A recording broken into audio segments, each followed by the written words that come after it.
February 14th, 2020. Let me all rise for the Pledge of Allegiance, please.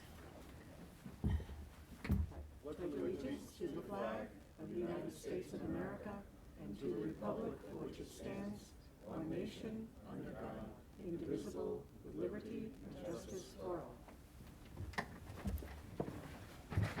Okay. So the first item is approval of the minutes from November 19th, 2019. So moved. Second. Okay, any discussion? Seeing none. All those in favor? Aye. Opposed? Abstained? The chair votes aye. That's 500. Thank you. Is there someone here for public participation tonight for something that is not on the agenda? Okay. And it looks like our student representative is not here. She had other engagements. And are there any subcommittee reports tonight? Subcommittees. Okay.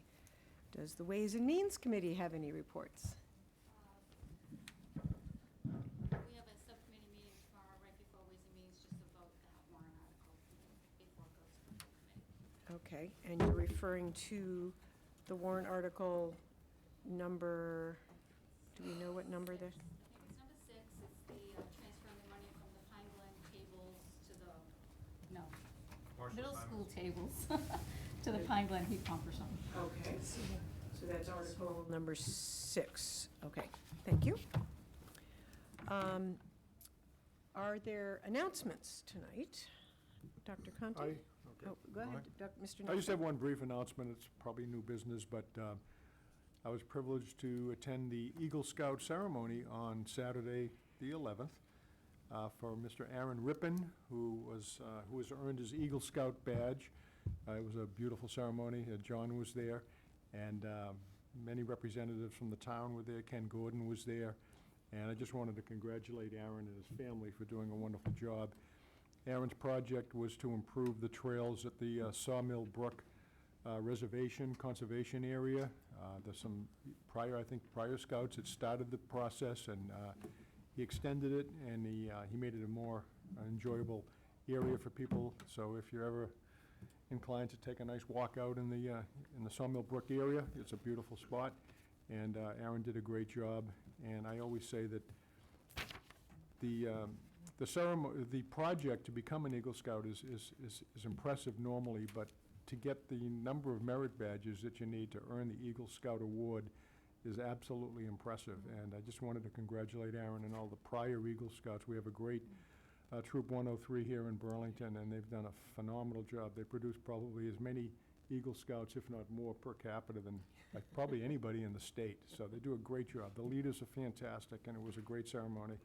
And I just wanted to congratulate Aaron and his family for a job well done. Thank you. Yes, any other announcements from the committee members? No? Dr. Conte? Patrick, I just want to make sure I get this correct. Tomorrow night at 7 o'clock in the Burlington High School Performing Arts Center is our district-wide kindergarten orientation. And that's when we go over our kindergarten curriculum, the before and after school program, sign-up process. Parents get to meet the elementary principals, and we introduce a bunch of the staff members to them. So this is our 4th or 5th year doing the orientation. Parents have responded well to it in terms of, for many, it's their first exposure to the district. And so, again, kindergarten orientation, the district-wide, not the school-based one, but the district-wide information night is tomorrow evening. That is Wednesday, January 15th at the High School Performing Arts Center at 7 o'clock.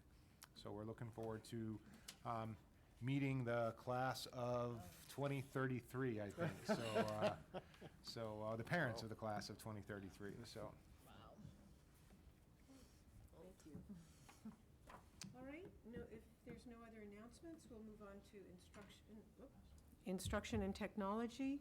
And we, I believe, have some visitors from Burlington High School from a student stock market challenge. Dr. Conte, do you have Thanks. I'll turn over to Patrick, but I want to invite Mark and the kids on up. So, Mr. Sullivan, Patrick, why don't you Yeah, I'll let Mr. Sullivan can expand, but just quickly, I think this news came in a couple weeks ago, that William and Alex, two freshmen, won the stock market challenge, and they beat 779 other high school teams from around the state. So I was trying to get some investing advice from these guys before the meeting. Yeah, I know. They're kind of holding out on me, so. I don't know if you want to expand a little, Mr. Sullivan, but we just wanted to have them there to congratulate them. You summed it up pretty well, but obviously William and Alex got involved in our business classes, the business and marketing class. It was Miss Anderson who I think turned them on to the contest, and they got involved that way. They're also involved in the DECA program, which has really skyrocketed over the last 3 or 4 years under Miss Anderson and Miss Trouvé's leadership. How many kids went recently to the competition? We had over 100 kids go into the state competition. So the business program in general has really taken off, and it's because of students like William and Alex. And they can talk about their experience and what it was like. And if it's within the rules, we should all give them a couple of bucks. 10,000 to invest over 7 or 8 weeks, and like Mr. Larkin said, they beat out almost 780 teams. So it's pretty impressive. So you guys can share better than I can, I'm sure. Can you also give us your full names, too? Hi, I'm William Jaffe. Okay. Yeah, and I'm Alexander Janov. Well, Miss Anderson, so I believe it's like mid-October-ish. So she signed us up all into pairs of 2 for a stock market game, and then so we compete against other teams across like different schools. And like some advice that she would give us initially was to do your research into companies and to like especially look at current events and news that will like impact the stocks or those companies. And so that kind of like, got the ball rolling for us. We kind of like started looking, especially to like Yahoo Finance. Like you could list many companies, like categorize them by like how they're fluctuating according to like different patterns. And one major pattern that we would be looking for were stocks and companies that plummeted, so we could invest in them while they're doing low, and then we could eventually make profit out of them as they would increase over the next few months. So our first like major stock was Quiagen, which is a genetic company. And what had happened was they were facing a lawsuit for, I believe, some patent infringement because, of course, like they're like using pioneering technology in the medical field. So there's a lot of like patent going on as of now in the technology era, and so like they had faced a patent infringement with Oxford over a device that would pertain to their genetic editing. And what happened was that they would face a lawsuit over it, but because it was just the lawsuit would just demand for like a lump sum of cash, there were no like royalties or anything. It was just paid directly, and then what happened after a few months, it just skyrocketed. It just increased by 50% within like 2 months. Wow. Yeah, and to add on to William, the stock market game in general, it really promotes people to think and to read and to be engaged into the game, because what you need to do in order to be successful in the stock market game is to basically, you have to first read a lot into the company you're bound to invest in. You also have to compare it to what's going on outside and what's going on today. Like for example, many factors can affect trade, can affect companies themselves. China wars, for example, the huge economic trade with China, up and down whenever an agreement's about to go on, stocks skyrocket, stocks go down. You always need to compare and see what's going to happen. Our main companies were into pharmaceuticals, and the main thing that we learned about them is that usually they start temporary studies on certain medicine and product they will produce, and over a period of time after these studies, the stock will gradually go up until they end their studies, their study time frame, and then they present what they've come up with. And we ran by onto another company, Riata Pharmaceuticals, which they were holding 2 trials for I think it was for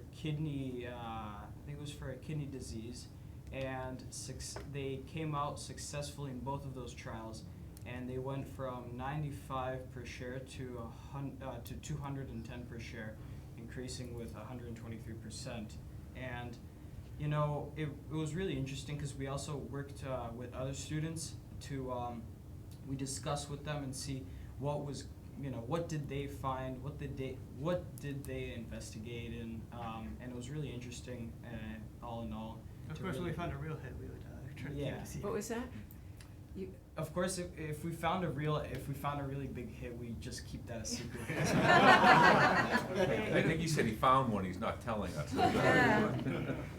Yeah, but in the end, we kind of revealed our little, you know, our little plan, I guess, once everything was simmering down.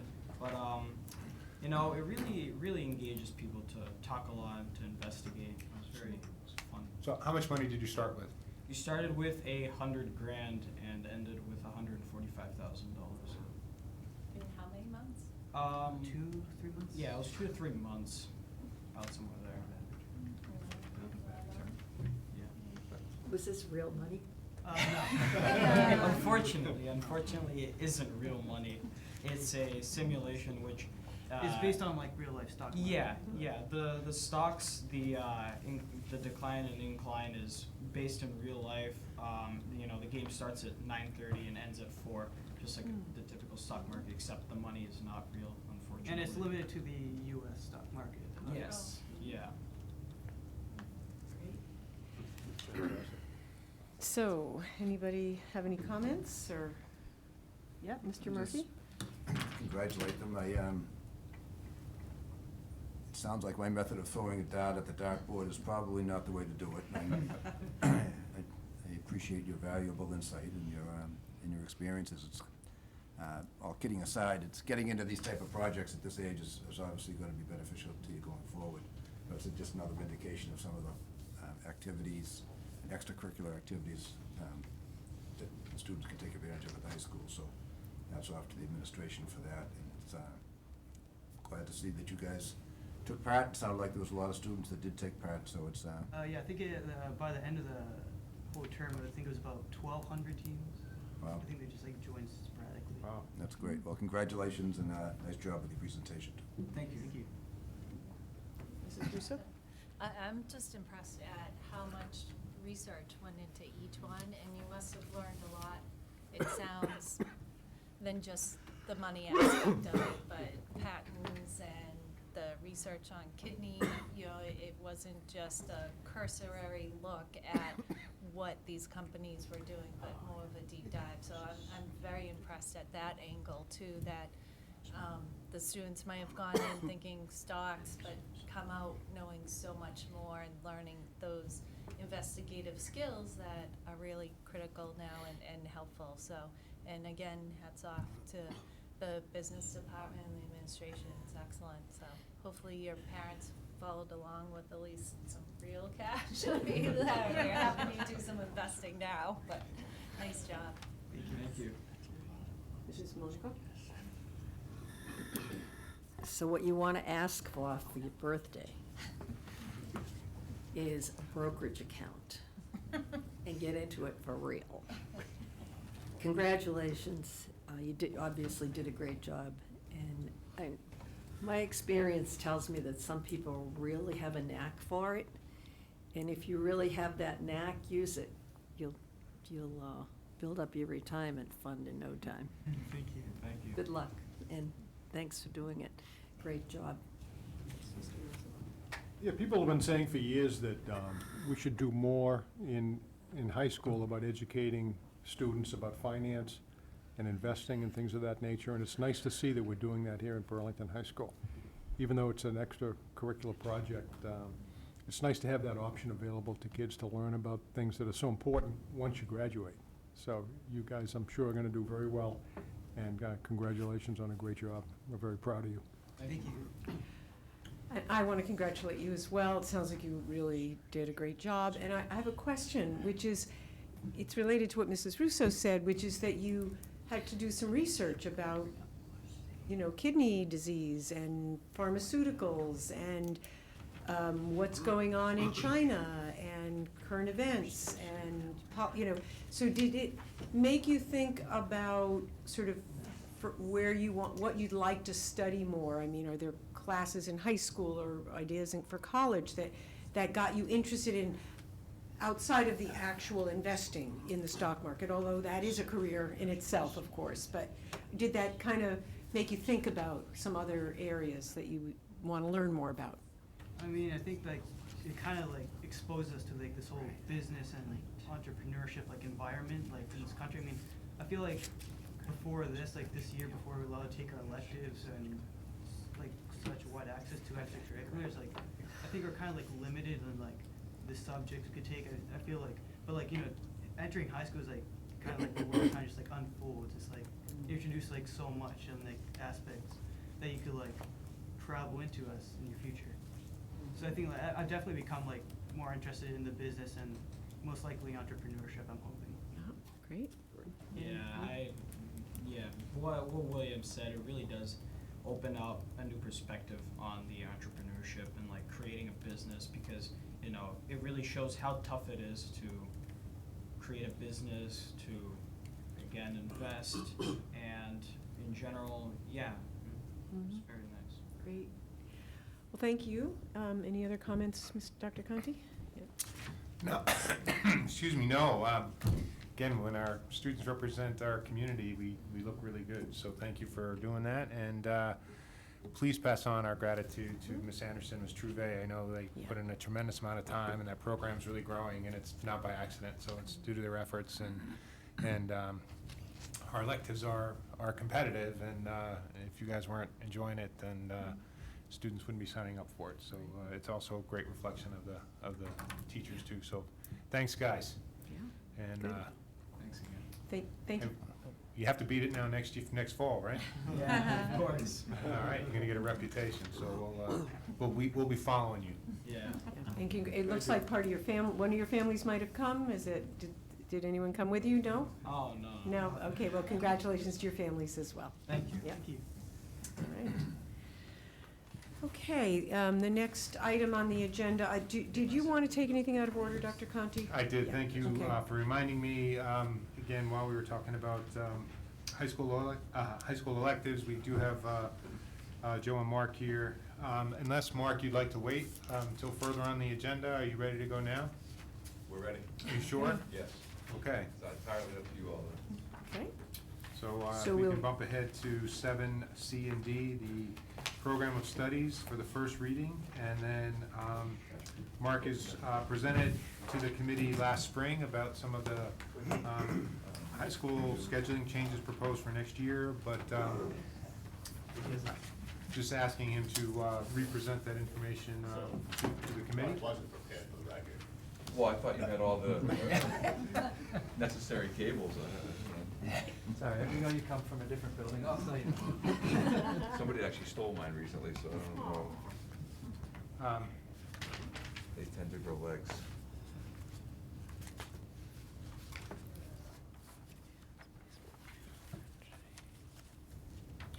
So do you want to, actually, you can start by maybe summarizing some of the changes. Are they in your slides? Is that Yeah, they're in the slides, and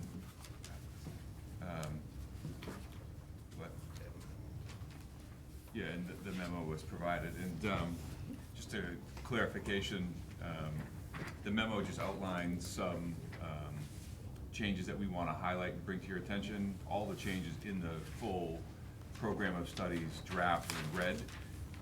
And a majority of them, if you read through it, you'll notice that they're mostly, slight changes to the course descriptions or editorial things that we really didn't think had a lot of significance to bring to your attention. So most of the major changes that we wanted to, and we don't have a lot of changes this year that we wanted to bring to your attention would have been outlined within the memo that was provided.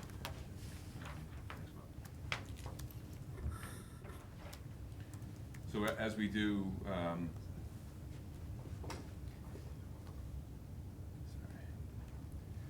as we do every year, we highlight just new courses that we're going to delete, updates and modifications to existing courses, or things that were approved last year that we just want to remind you about or just give you an update on.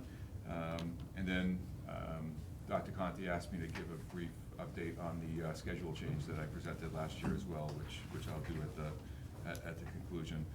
So every year, the program of studies is a process. Joe does a tremendous amount of work with it, so I just want to publicly thank him.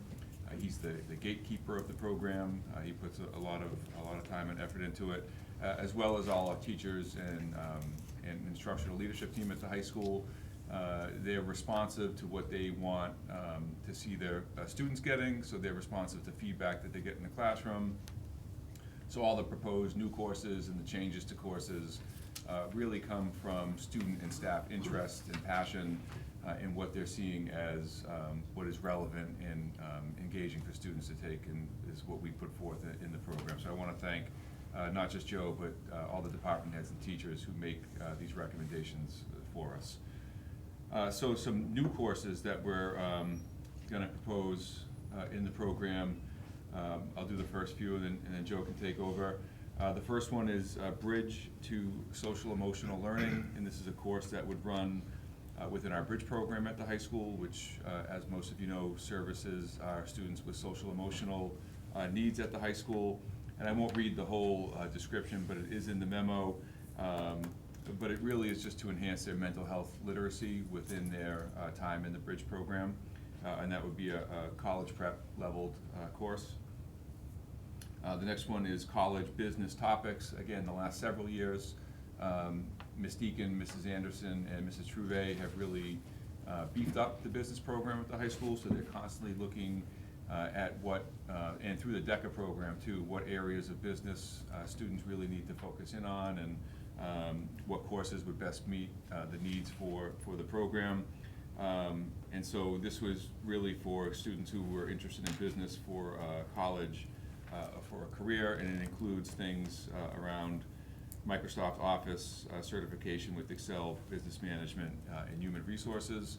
I know we are a Google Apps for Education school, but in the business world, students do need exposure to varying platforms, so this course will give them exposure to that, in addition to other things. The next course is a college prep, International Film Studies, and this is out of the World Language Department. You'll see later on that they're deleting a couple of electives that they've offered because of lack of enrollment the last couple of years. So this International Film Studies, which is conducted in English, not a world language, but is really trying to get an elective within the World Language Department that's interesting and relevant for kids that they feel students would sign up for, frankly. So, and again, it's about students who have an issue in world issues through the lens of international film.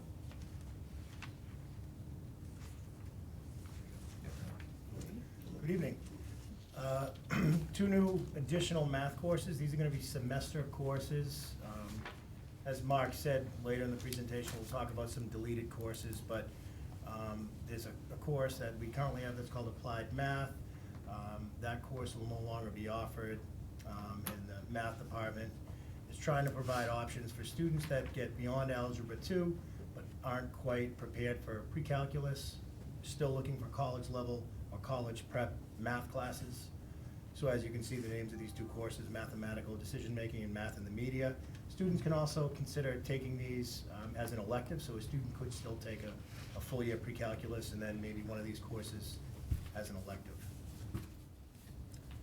The Art of Argument. So this is going to be taught by, if it's offered, by our English department. Again, you have the description in the memo, but the English department has been looking at providing a course like this for some time now. And I think it's just having the ability to put together a cogent argument. And then I think this is hopefully going to be coupled with a resurgence of the debate team at the high school. So I think that this course might tie in nicely to that. So the English department, I know, is excited, and hopefully they get the numbers to run the course. Yeah. Okay. So, in addition to the Art of Argument, the English department is looking to add, assuming staff member is approved, this would just be more of a tutoring staff member. The course is reading and composition tutorial. So the idea is we have kids throughout the course of the school year that may have some deficiencies with reading or writing, not significant, not to the level of necessarily an IEP or a 504 accommodation plan, but might need some focused attention specifically in reading or writing. So we are proposing to have a tutor that's housed within the English department. And this person could actually work with students. It could be built into a student schedule to get extra support. We did have a position like this several years ago, but over the years, I think it's something that just didn't continue. But again, we kind of see a little bit of a resurgence in some reading issues, and we think that this would be a great addition. So we have that in there in red, simply because we don't have the staffing yet.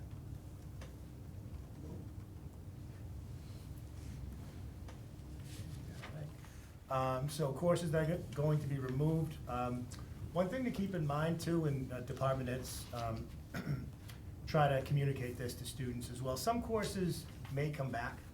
So in other words, they're gonna delete them for a year, but they may come back the following year. Again, a lot of it's dependent on numbers. I do think department heads are a little bit more cognizant on courses that haven't run in a couple of years, to remove them, to allow students to focus in on the courses that do typically and traditionally run. So you can see the courses that are listed here. And again, several of these courses have replacement courses. For example, you heard Mr. Sullivan mention the International Film course. Again, that's through the World Language Department, so those 2 half-year Spanish courses are not running, but the hope is if they run an elective, it would be, with that new course. Creative writing is still running, just the poetry portion of it's not. And then the history department simply taking those out. They have lots of other elective options. So although these courses are being deleted, I don't think it's going to necessarily have a negative impact. I think it will allow students to focus in on, again, courses that we traditionally offer. Yeah, and the deletion also is due to lack of enrollment, like Joe mentioned. So we usually give it like 2 or 3 years before we formally take it out, just to give it a chance, but these have been the last several years with low enrollment. So just some modifications to some existing courses, and this slide here is just name changes of courses. For example, International Studies, Mr. Witten is renaming that to International Studies, War and Diplomacy in the 21st Century. Intermediate Algebra is going to be Algebra 3. And there is an updated math flowchart that we will show you that will talk about the semester-based courses and where that kind of flows in for a sequence of a kid that would track to Algebra 3. String ensembles being renamed to orchestra, et cetera, just some name changes that you can review. So a couple of modifications. We have an accelerated reading course at the high school, which is a defined service on a student's individualized educational plan. It does require that they have to sign up for that class. It does meet like a typical high school class. It was unleveled previously. And we're requesting that get a college preparatory designation, so those students that have to take that first service don't get negatively impacted with their grades or weight or anything like that. So the only change to that course is that we're requesting that it become a college prep designation, not an unleveled class. And then our junior, senior foundational English classes, again, these are a couple of years ago when we changed our college prep 2 to foundational classes for students with individualized educational plans. The junior and senior classes were really small, so these 2 classes run concurrently. So it would be a 2-year sequence for these students in this class. I think the amount of students in the class and the curriculum that the teacher can go through, in addition to the scheduling the scheduling relief that it gives us by combining the classes has been a real benefit. And so that will be designated as a 2-year course for students in the junior and senior year. Human anatomy and physiology, which has been a very successful and popular class the last several years, has only run at an honors level. We're proposing running it at a college prep level next year as well. Again, that would be for students in junior and senior year. We originally had in the AP biology some language about them having to take students, freshmen who wanted to take it as a sophomore, having to take an assessment. We've removed that language after consulting with the department chair and the AP bio teacher. I think we felt this just wasn't ready to go forward in terms of a plan to implement it. So that we were going to take it out, but I just wanted to note that the requirements for that class are staying exactly the same, where chemistry has to be taken concurrently. And then just a reminder about the physical science class. This freshman class, all students had to take biology.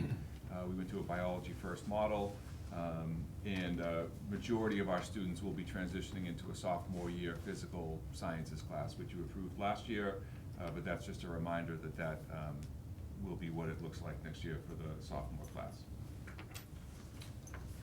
So again, just an updated science flow chart. You can review it to see what a foundational level at the bottom would look like, a college prep sequence, freshman, sophomore, and then the options they would have for junior year, and for an advanced student at the top, how they could track if they came in at the honors level of biology freshman year. Again, we've really been encouraging with our 8th grade transition meetings, students to look at a 3 or 4 year plan. Not that it's set in stone, but to map out what they want, whether it's in math, science, history and English really defines, there aren't as many choices there, but really within the math and sciences to see their sequence and make some choices and to map it out. And just a reminder about the math and science opt-out process, which has been, that's not new, it's just a reminder that it's there. The math and science department is aligned with this now for students who want to skip a prerequisite course. And it's been pretty good the last couple of years in terms of educating students and giving them good data points on whether or not they might be successful by skipping classes to take something out of sequence. So that's worked well. We just wanted to remind you that that is in place as well. And this is the math flow chart I mentioned. For the new classes that we discussed, you really want to focus on the third box down where it says grade 8 math. Students taking Algebra 1 CP. They have a couple of options in grade 10, and then in grade 11 they'd have an option for pre-calc or Algebra 2. And then senior year is where these new courses would come into play. They would have the option of a variety of classes, one of which is the new Algebra 3, or the 2 semester classes to fulfill their 4th year of math at the high school. And so it just gives kids more choices depending on their ability in math and what their post-secondary plans were. And I think the 2 semester courses are more meaningful in terms of real-life skills within mathematics. Mr. Rakovich, again this year, there aren't significant course changes, but he is trying to simplify and streamline the art and design course offerings. They're all been switched back to full year offerings. Last year he proposed that they go to half years, which he didn't believe really helped getting kids to sign up for his courses. So all courses have returned to all disciplines, and there's only one thread now for advanced art students, which would be studio art at the honors level, which is a more intensive study of hands-on techniques and traditional materials.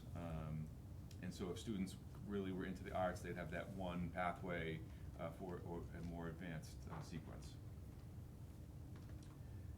And we included this year, we talked about this last year, the computer science. We are trying to educate students on the offerings that are available to them. So this is going to be included in the program of studies this year. Again, this is just informational for students and families. If they were interested in computer science, I know that font is really small, but it lists out from 9th to 12th grade, depending on the types of sequences that you would want to take, the various computer science courses that we offer. If you wanted a 1, 2, 3, or 4 year plan with computer science, you could look at this flow chart and see what was offered and what you would have to do to advance through the various courses. Sure. Just on the computer science flow chart, we didn't include this in the memo. It's not finalized yet, so we're keeping our fingers crossed. But hopefully our AP computer science teacher and our AP, well, both AP computer science teachers are looking to get the dual enrollment, which would be great. That means the AP course could serve as not only an AP course where a student can take test in the spring to qualify for college credit, but the student can also get credit for Middlesex Community College. So I think that would add to the repertoire right now of dual enrollment courses that we offer. The process on the back end, the reason we're still waiting is the teachers have to submit resumes to Middlesex. They have to review to see that they have the background, which we're confident they do. And then once we get the final word, we would then hopefully during the program of studies process that starts with students in February, we can start to communicate that these would be dual enrollment courses. Madam Chair? Yes. And Joe, we're also looking to expand two of the art courses into dual enrollment as well. I think there's a architecture course, intro to architecture, and a design course with Boston Architectural College. So that's happening this spring. So hopefully we'll also have courses in the art department where students could earn, again, high school credit and credit from Boston Architectural College too. So again, George is doing a lot of work on that too. So.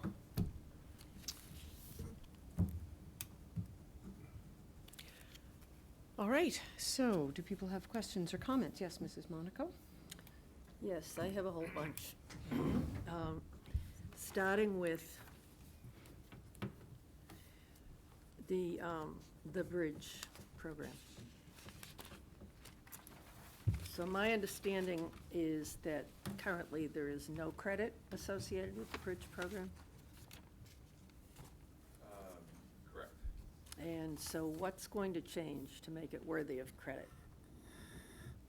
Well, just there is one offering they do modules once a week. So students are getting some credit if they participate in the modules.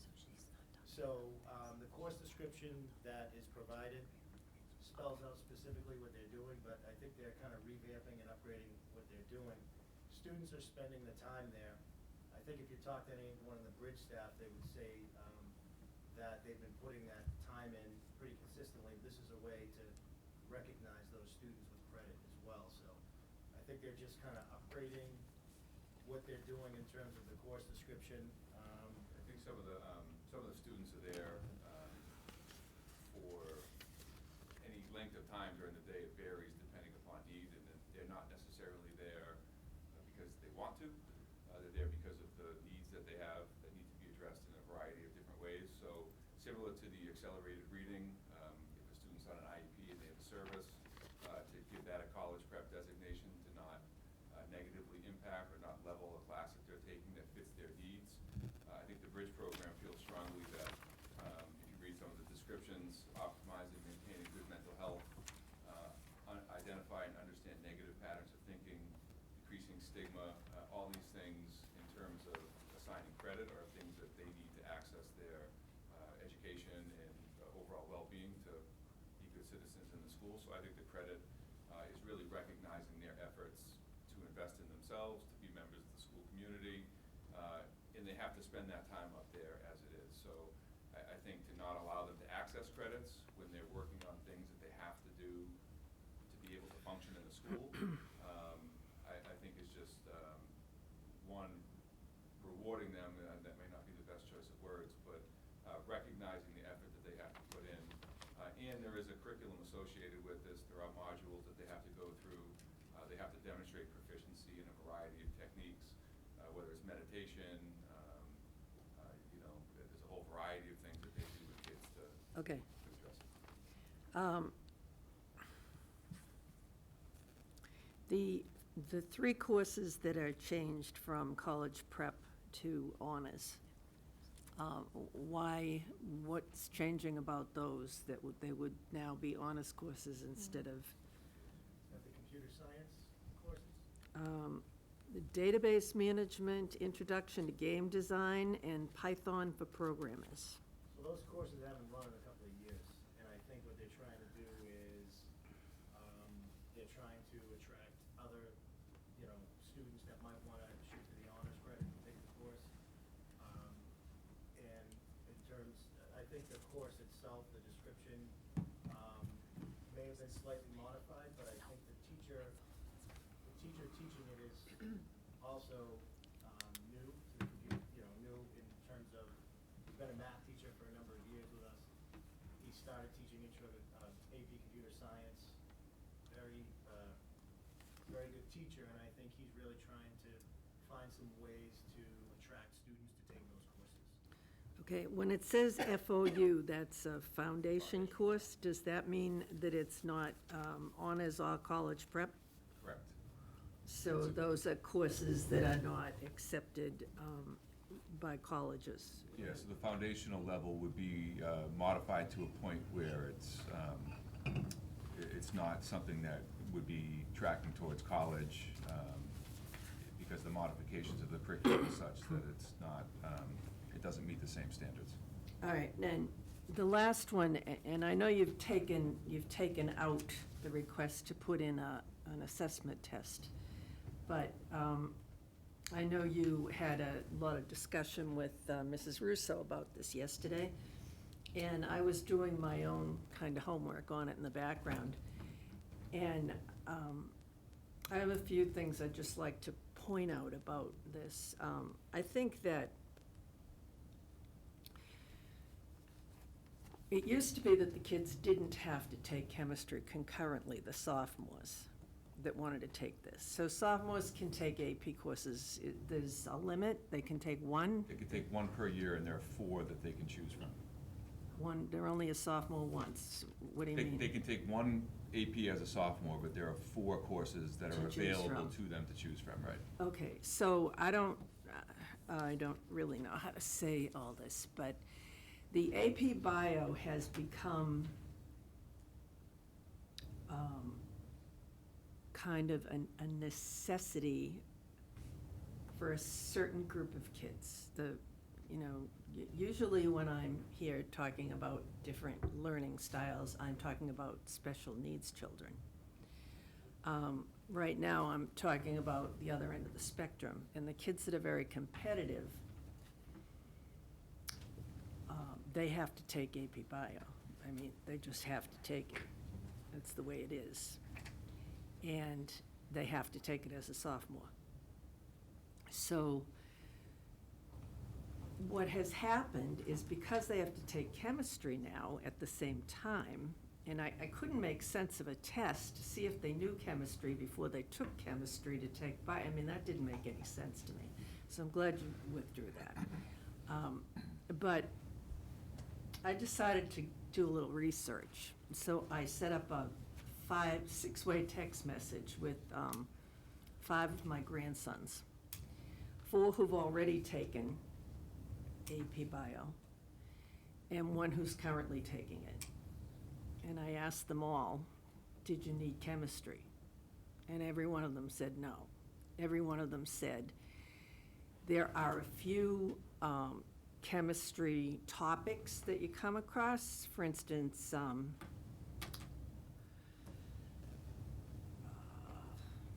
what was the one that they would, molarity and osmolarity, those are chemistry things that are in bio. And they all said that when you take them together, when you take the chem and the bio together, you learn it in bio and you test it on it in bio before you ever get to it in chemistry.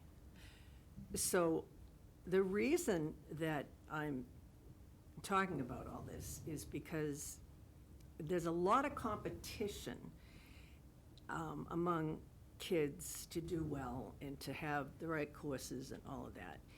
And I find that the complexity of some of this intricate prerequisite stuff, or take it concurrently, I think it's really jamming the kids up.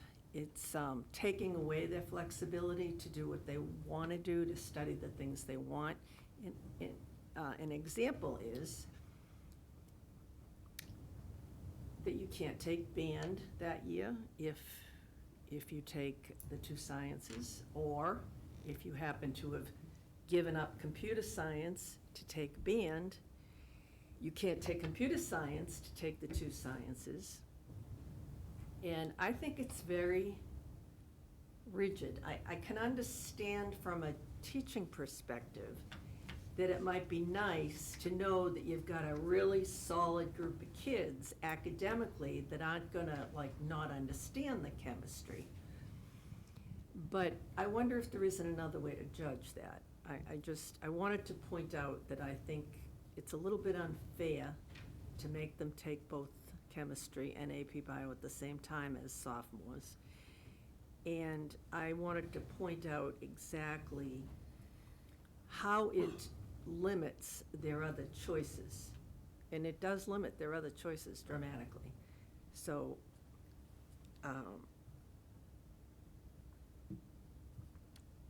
I'm looking at it narrowly from a student perspective, but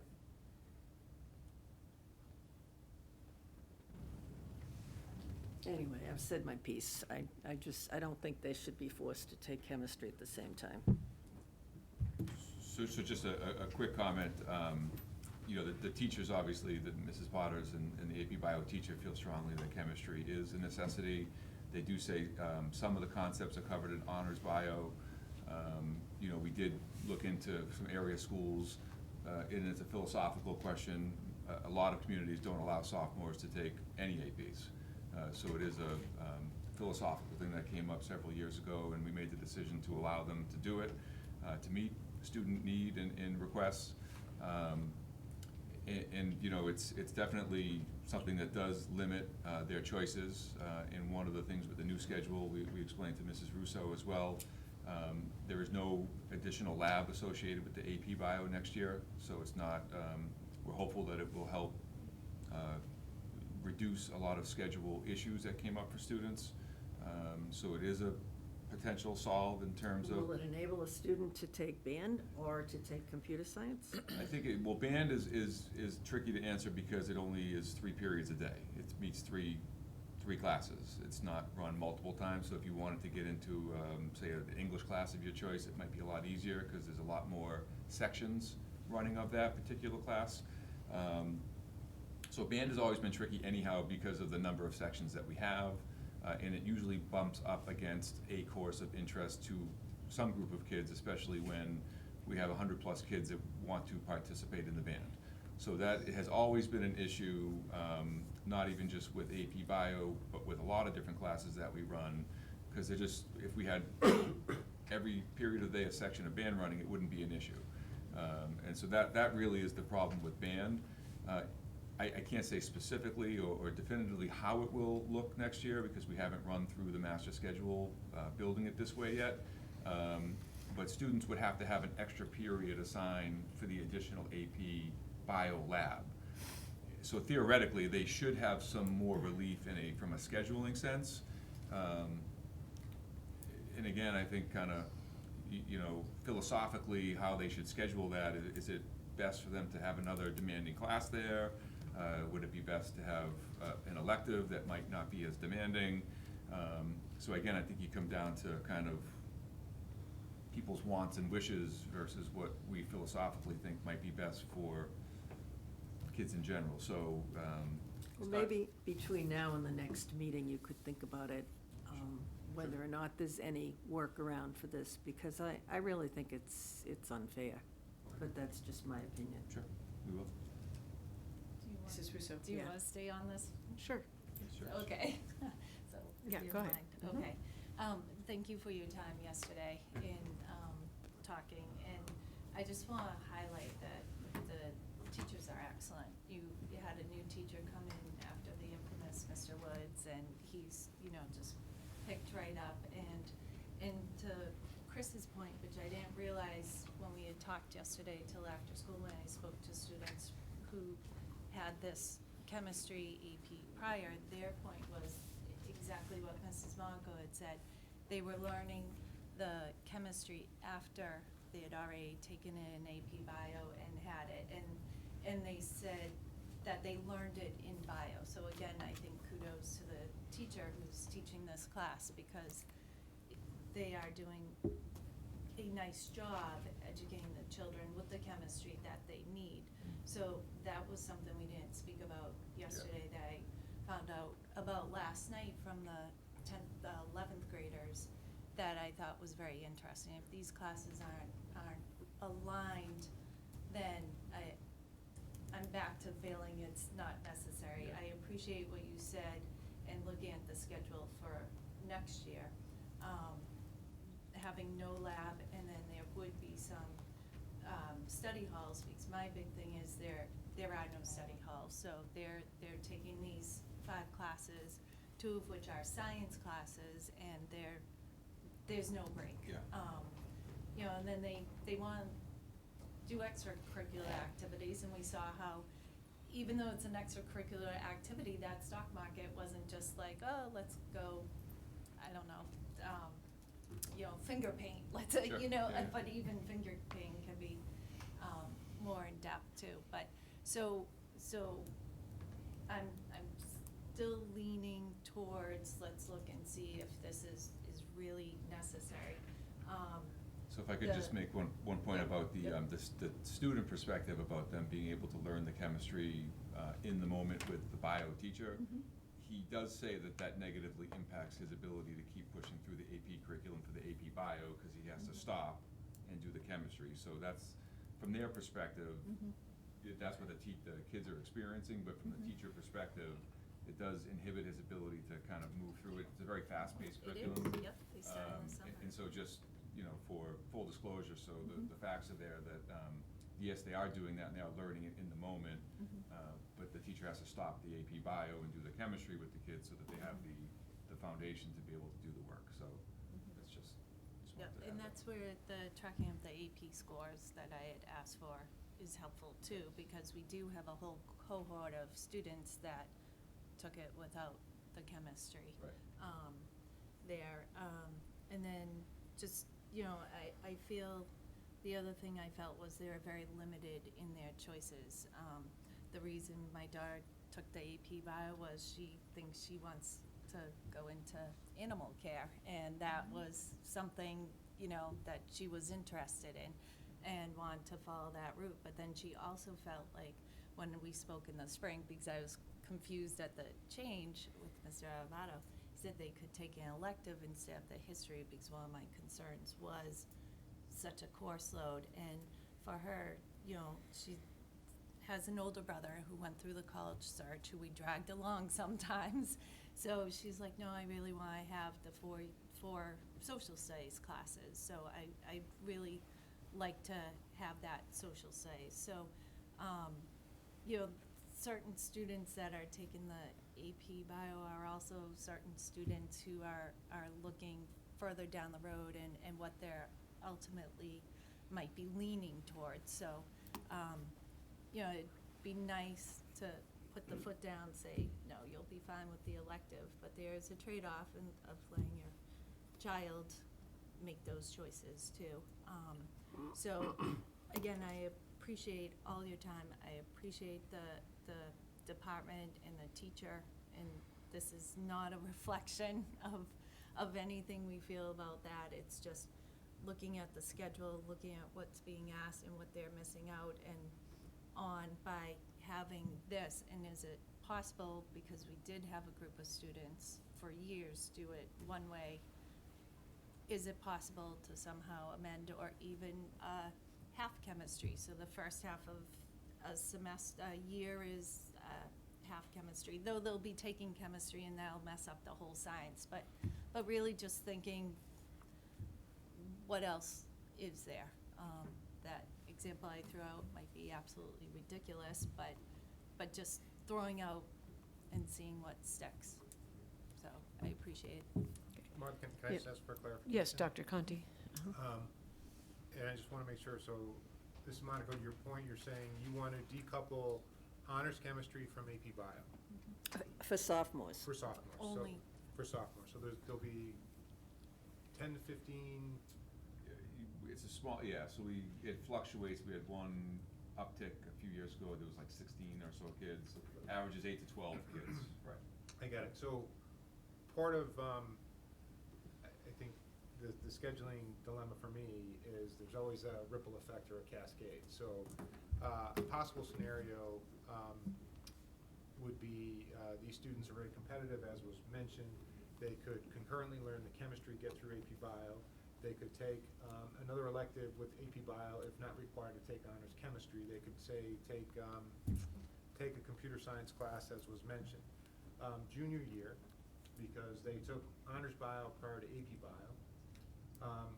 Junior year, they have to select a science. If that student then says, I learned some chemistry in AP Bio, I want to take AP Chem my junior year, can they go right into AP Chem without honors chem?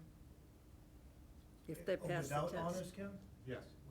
Right now, I think the pre-course prerequisites, read that, no.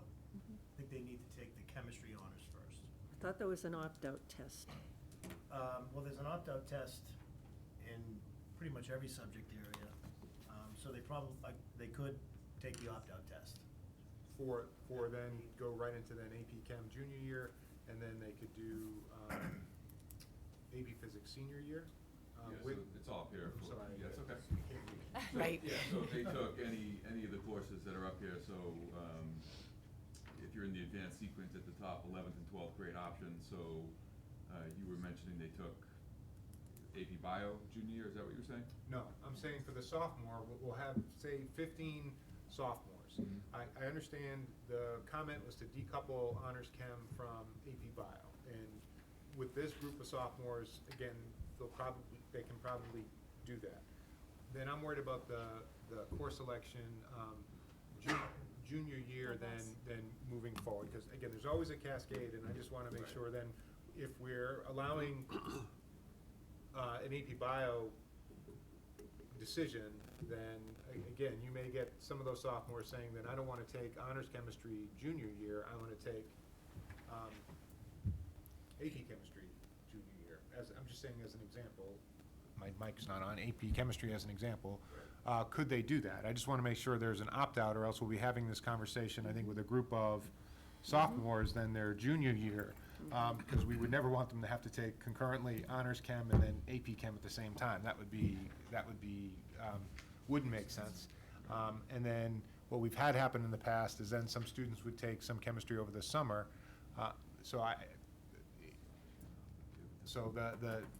again, I want to talk to the teachers. I think we need to present this again in the second reading, give a clear reason. But if we do sort of decouple the honors chem from the AP Bio, then I just want to make sure we have clear rules then for junior and senior year. That would be the opt-out process, I think. So there is an opt-out. If they got a 90 or better on the honors chem test, then they could opt into AP Chem junior year. Correct. All right. Okay, Mrs. Rousseau?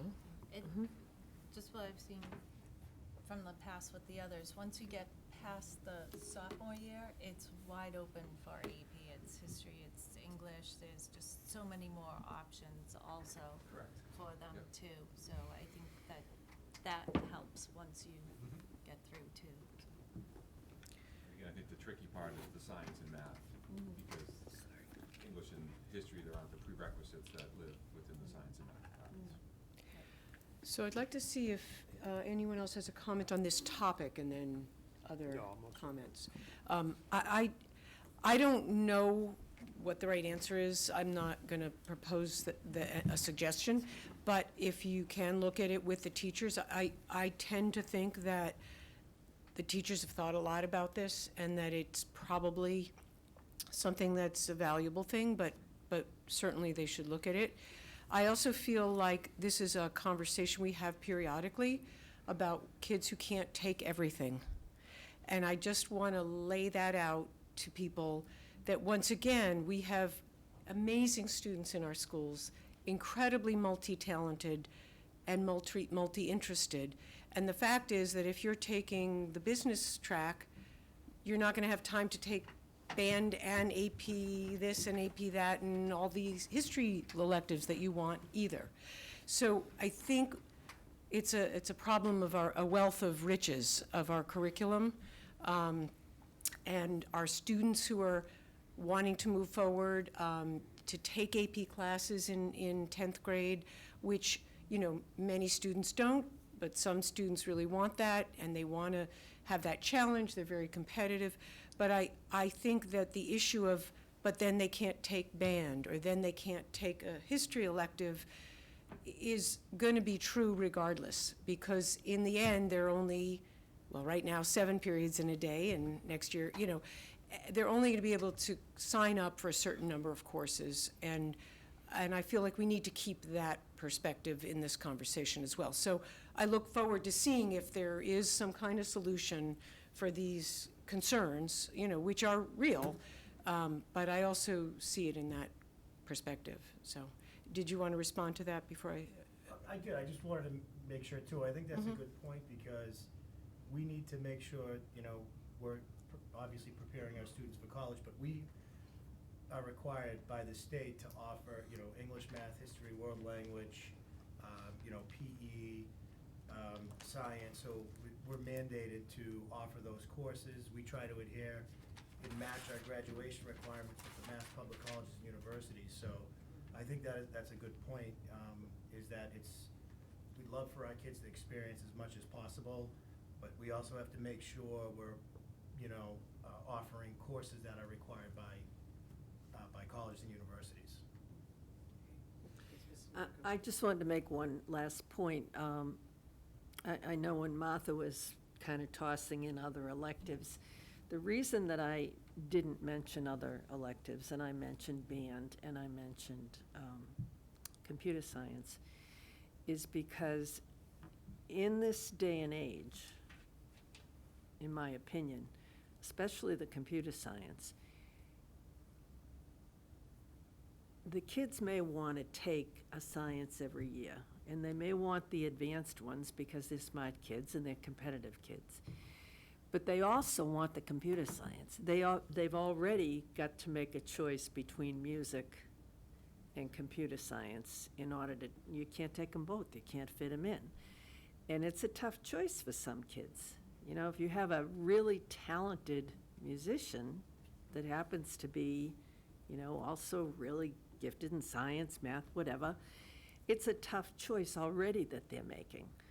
And so when you get into having to take 2 sciences together, and therefore, there's a 4-year progression with computer science, and there's a 4-year progression with band. It's not just, but I wish I could take such and such an elective. Yeah. It's a progression that goes all the way through, and they have really tough choices to make. So that's all. I just wanted to explain that point. Okay, any other comments on this part, or other comments now on other aspects of the program of studies? I think I had a couple questions, but some of them may have been answered.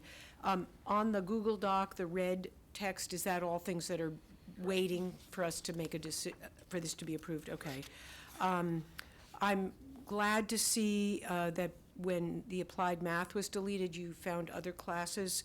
And I'm glad to hear about the business courses, the business topics, and I see that it does include some personal things like resumes. But I am concerned, and I hear this from parents, about personal finance. Is there anywhere in the high school that our kids are learning about personal finance? Because we are doing, I think, amazing work with the career preparation, but what about managing your own finances and your household and your budget? So is there somewhere that kids either are getting it or have an option for that, and where would that be? So there are options in terms of electives. There is a personal finance and financial management class that you have to sign up for, so it's not universal that all kids get access to. So if you're choosing, like William and Alex, to take a business class or a variety of business classes, you would get access to that. And then the health curriculums also do things around personal finance, budget planning. One of their major senior projects in the senior wellness is pick a career and go through your finances. So it's not a robust, prolonged curriculum around it, but there is some exposure to it. But not universally that all kids would automatically get in terms of like a personal finance class. Right. Yeah. Okay, but there are places if students and families choose that, and also they get some of it in the health curriculum, it sounds like. There is, yeah. Yeah, okay, good. Let me just see. I had a question, the art of argument, after it says EH. Can you tell me what EH stands for? That is something that the English department, that should have been actually removed, but. Ah. So the English department is looking to look at leveling classes in a different way. Mm-hmm. It's very early discussions right now. Okay. And so I think when that was initially proposed, it was proposed as an EH. It's a typo.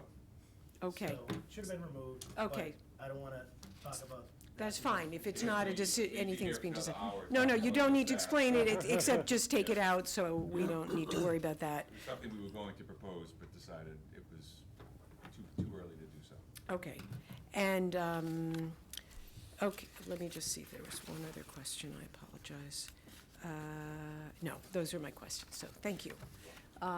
So, do we need to take any actions tonight? It's a first reading, Madam Chair. Okay. And again, Mark, just one more question, or Joe. You said some courses are, again, over years discontinued because of low enrollment.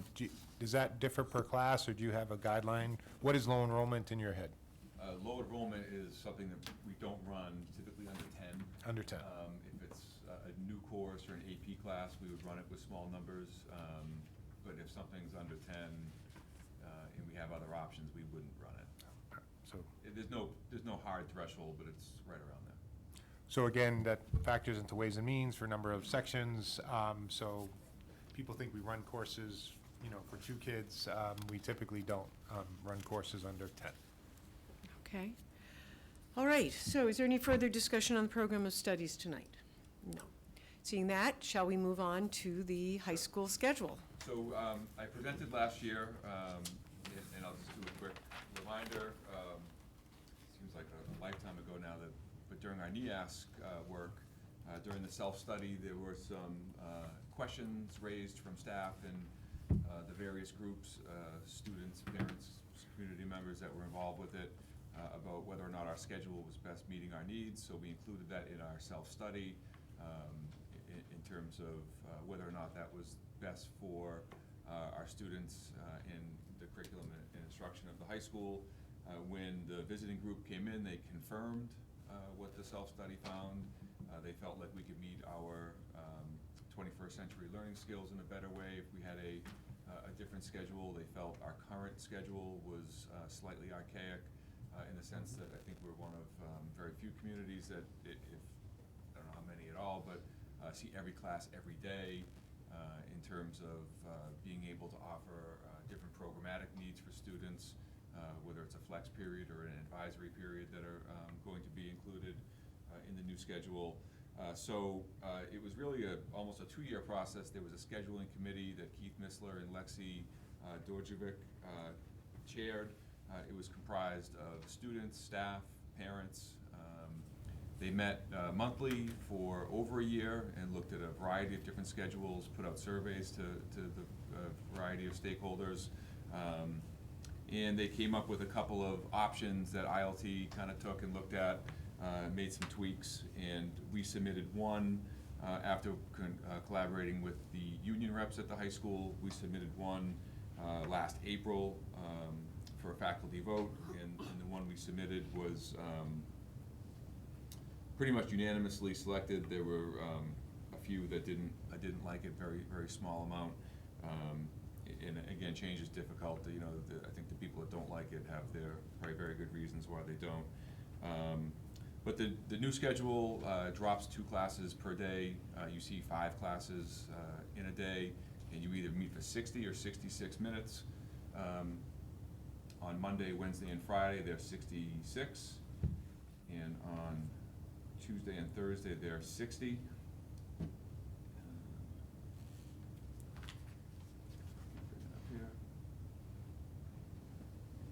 So it's confusing. Don't spend too much time looking at this. If you look at this, I think it spells it out a little bit better. So on a Monday, Wednesday, Friday, you would see Class A, B, C, D, and E, all for 66 minutes. The first period of the day is 70 minutes. That includes our homeroom period where the master attendance and announcements would take place. On Tuesday and Thursday, you would see, it's a little harder to see, I'm sorry, A, B, C, D, and E would meet. And then every Tuesday and Thursday, you have a flex period during that fixed 9:43 to 10:13 for a 30-minute block. The flex period is designed for extra support, students meeting with teachers, and enrichment. The models that we've seen from different schools have all sorts of different enrichment activities. From the art, we visited Lexington High School. They had students making pottery and ceramics. They had kids in the gym playing badminton. Students in good standing who didn't necessarily need to go see a teacher. They could use it as an additional directed study during that time. And then 2 classes drop every day. So you don't see every class every day. You never don't see a class more than once in any given rotation. So if you had them on Monday, you didn't see them Tuesday, you would see them Wednesday. You would never go more, unless there was a snow day or another type of anomaly, you wouldn't go more than one day without seeing any given teacher. So this meets a lot of different needs, and again, in terms of the budget, we did request for stipended positions at the high school for 4 staff members to oversee a potential advisory program that would meet not every flex, but once every 6 weeks, once every month. It would be during that flex time, but the advisory was also one of our NEAS recommendations that we're trying to implement, not just because of it's a NEAS recommendation, but making meaningful connections with students, having them access different curriculums that we don't get to necessarily teach, so whether it's finance or personal finance, if there's a need for that, some of the different aspects of the YRBS survey that come up from time to time. But the role of those 4 stipended positions would be to work with administration and Mr. Jackling about developing and implementing a curriculum for teachers to use during that advisory. And then the flex period, there's a software that we are going to use called MyFlex. So students will have to schedule. Faculty have the ability to override a student. So if Mr. Nelson really needed to see Joe for extra help in science, he could put him into that period and he'd have to go see them. So the attendance would still be taken, so there is a good structure to the flex period. So that's the gist of it. We ensured that teachers, the way we schedule it, still got 1 prep period per day. That was very important to staff and to administration. Common planning time will still be incorporated for teachers like we do now. So once every 7 or 8 weeks, there'll be some time in the morning where staff have time to work on curriculum, common assessments, special programs that they might be working on, like the internship program. And then the flex and the advisory are 2 of the biggest changes that we hopefully will see some real positive impacts from that. Okay. In terms of the special education piece, Ms. Ciccolini was on the committee. She worked closely with all of us to ensure level, if not upgraded, services for kids with kids on IEPs in terms of accessing the variety of services they have within the building, in a more fixed schedule in terms of time, in terms of outside services that come in. It makes it slightly easier for us to schedule with those types of things as well. Okay, are there comments on the schedule? Yes, Mrs. Sorry. Russo? Mm-hmm. Okay, using it all up, so, Yeah. thank you. So again, when we talked yesterday and you explained how this will alleviate some of the pressure, my only concern is that there's, I'd say a majority of teachers that if you don't see the class one day for whatever reason, they then assign you more work, because they're not going to see you. And having this fixed schedule where they won't be seeing you every day, my concern is the kids, to use Mrs. Monaco, are going to get jammed up with more homework. And we talked about that, so if you can just share that. Sure, we share that concern, and again, for an AP type of curriculum, there Right. really isn't an answer to that because they have prescribed readings, and I think students need to be aware when they sign up for a real rigorous academic workload with AP classes, you have to do reading every night, and sometimes on the weekends. That's kind of, for your typical kid though, and we've purposely not implemented this right away. We took 2 years to do this so that we could work with staff.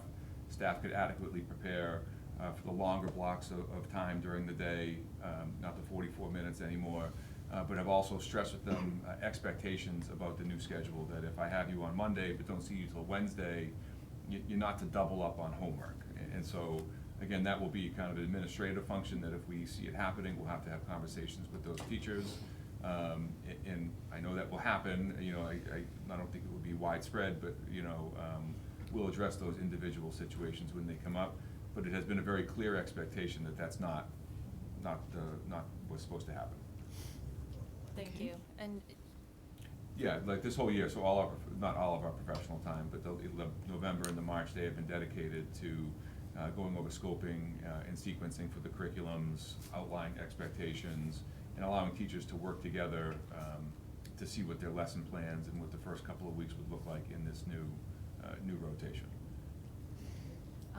just a Yep. point with the AP classes, they have a finite testing date, so May 8th, that around the country, May 8th is going to be that date, whereas the MCAS is flexibility with when you pick that date. So if you're in Atlanta and you start school August 10th, we don't go back till after Labor Day here in Burlington. We're already a month behind in that teaching of that instructor. So the AP, I understand, is a different animal with a hard end date, but the other classes is where I'm really concerned that, you know, what you said. So Yeah, I a lot of appreciate staff you share that concern too. thinking And about again, I that. think a lot of the feedback we've gotten over the years from the YRBS survey is that student stress, student workloads are just skyrocketing and through the roof. We're hopeful, there were a lot of different people involved in the development of this schedule, that this will help reduce some of that stress. It won't eliminate it, but hopefully during the week, students will see a lighter and more opportunities to get work done and have a break, and have access to staff if they need support at scheduled times. Thank you. So I have my question is, what about time on learning? Yep, so the state mandate's 990, with this particular schedule, I think we are 1,002, right around there. It's tough because we haven't gone through it yet for me to give a perfect number on it, but we're well within the threshold of the 990 in terms of the time on learning. Okay. Good. Obviously, the classes are meeting less, so the minutes will be reduced slightly. You know, there's less passing time. We're adding 36 hours of flex time throughout the year. You know, I'd have to look at it a little more closely, but I would say a reduction of maybe 20 hours total, but still well over that threshold of the 990. Okay, so, and I don't feel the need to revisit what this group of people has done for 2 years. But, you know, we spent a lot of time talking about the new schedule at the middle school, and this is a really big change, and I really delighted. I was sort of frustrated last year when the new schedule wasn't being presented, but I feel really good that you and your staff took the time to work out, and there are always going to be conflicting issues. As a former high school teacher, I know that doing some form of block scheduling where classes may not meet every day but meet for longer, where students don't have each class each day, there's a lot of research to support that. So I'm glad that we're moving in. This is not a traditional block schedule, but it's a modified block schedule, and I support that. I think that's, I'm glad to hear that. I'm also, if I understand you correctly, the only budget implications are the stipended positions. Is that accurate? Correct, and we'd love to implement the advisory. I think we will move forward with some form of advisory, but it will be much more effective and meaningful if we have staff involved in the planning and implementation of the curricular resources. And I worked with the building reps about a reasonable amount of time and compensation for those people. So for 4 people through the course of the whole year, I believe it was $8,500 divided by 4, so 2,000 something each, which is around par with what one of our typical stipends for an extracurricular activity would be. But these 4 people would really be critical in terms of developing all the curriculum for the staff, because we can't add an additional prep or an additional class for teachers, but if we give them what they have to just read and discuss with students, it's okay. I mean, I have history where I did teach an advisory where other people presented that, and there wasn't an additional stipend. It was curriculum that was developed by and I actually don't remember, it's been a number of years, but the guidance department or other staff where it's related to their topic. And so I'm a little concerned about why we'd need 4 and, you know, adding this. The 4 came from 1 per grade level, so 1 for Yeah. 9, 10, 11, and 12. Oh. Guidance will be involved, Right. administration, Mr. Jackling's involved, so all those people still will be involved. Mhm. And once it's up and running, Yeah. we could potentially scale back. But, you know, we felt that for the, at least for the initial implementation, Mhm. having staff involvement was critical, and to ask them to do additional work without compensation, I just don't think would be fair. That I understand.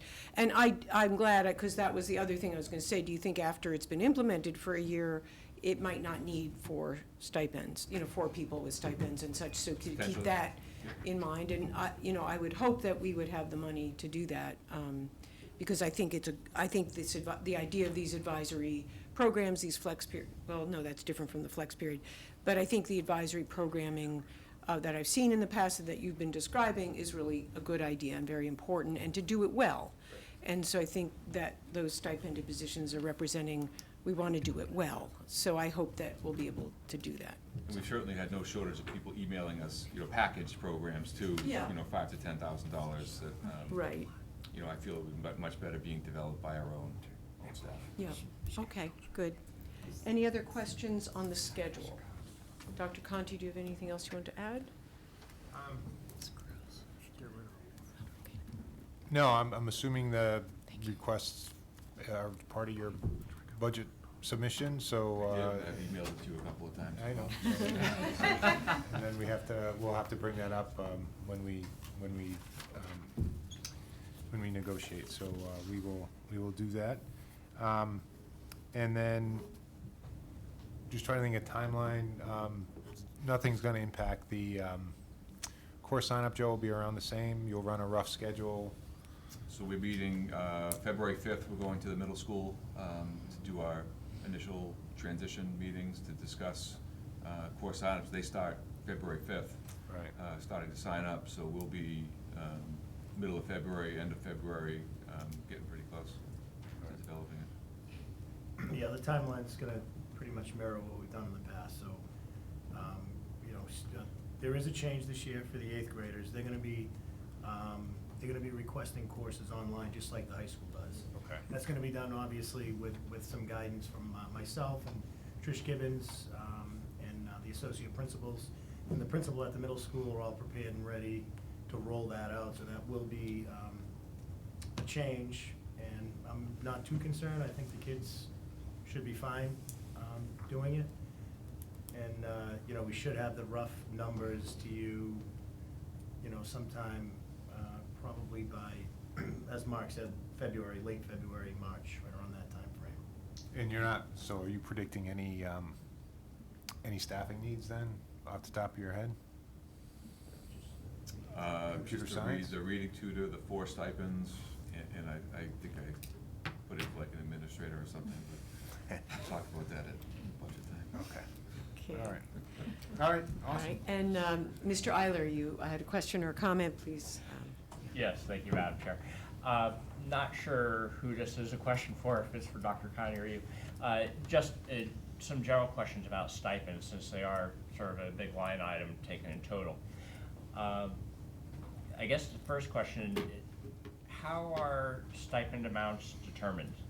Is it somehow based on an expected number of hours that the activity will take, or? So the contract stipulates that new stipends, if they get to a 3rd year, so the first year is a pilot, the 2nd year they get a $500 stipend, the 3rd year, it's determined if it's gonna be proposed as an official stipend, and it's agreed upon with consultation with Dr. Conti. So I think in the past, what we've done is compared it to stipends who put in similar hours and put it around that dollar amount. So the intent is to have it sort of be hourly Correct. consistent? Yeah, so every year in the spring, I have a feedback form for all stipended positions where they outline their activities, how many hours they put in, and we make decisions as to whether or not stipends will continue or not.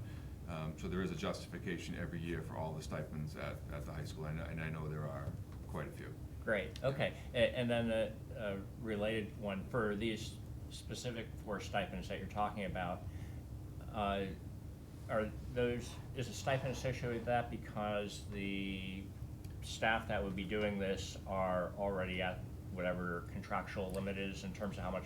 No, so these are brand-new stipends, so these staff would be asked after school hours and then over the summer to work on the development of the curriculum for the advisory program. Oh, okay, so it's not during the flex periods, it's for the development? Correct, it's after-school Got it, responsibilities, okay, right? all right, I misunderstood that, thank you. Yes. Stipends, again, are most typically for work done outside of the contracted day. That's what was confusing, Yes. okay, thank you. Yep.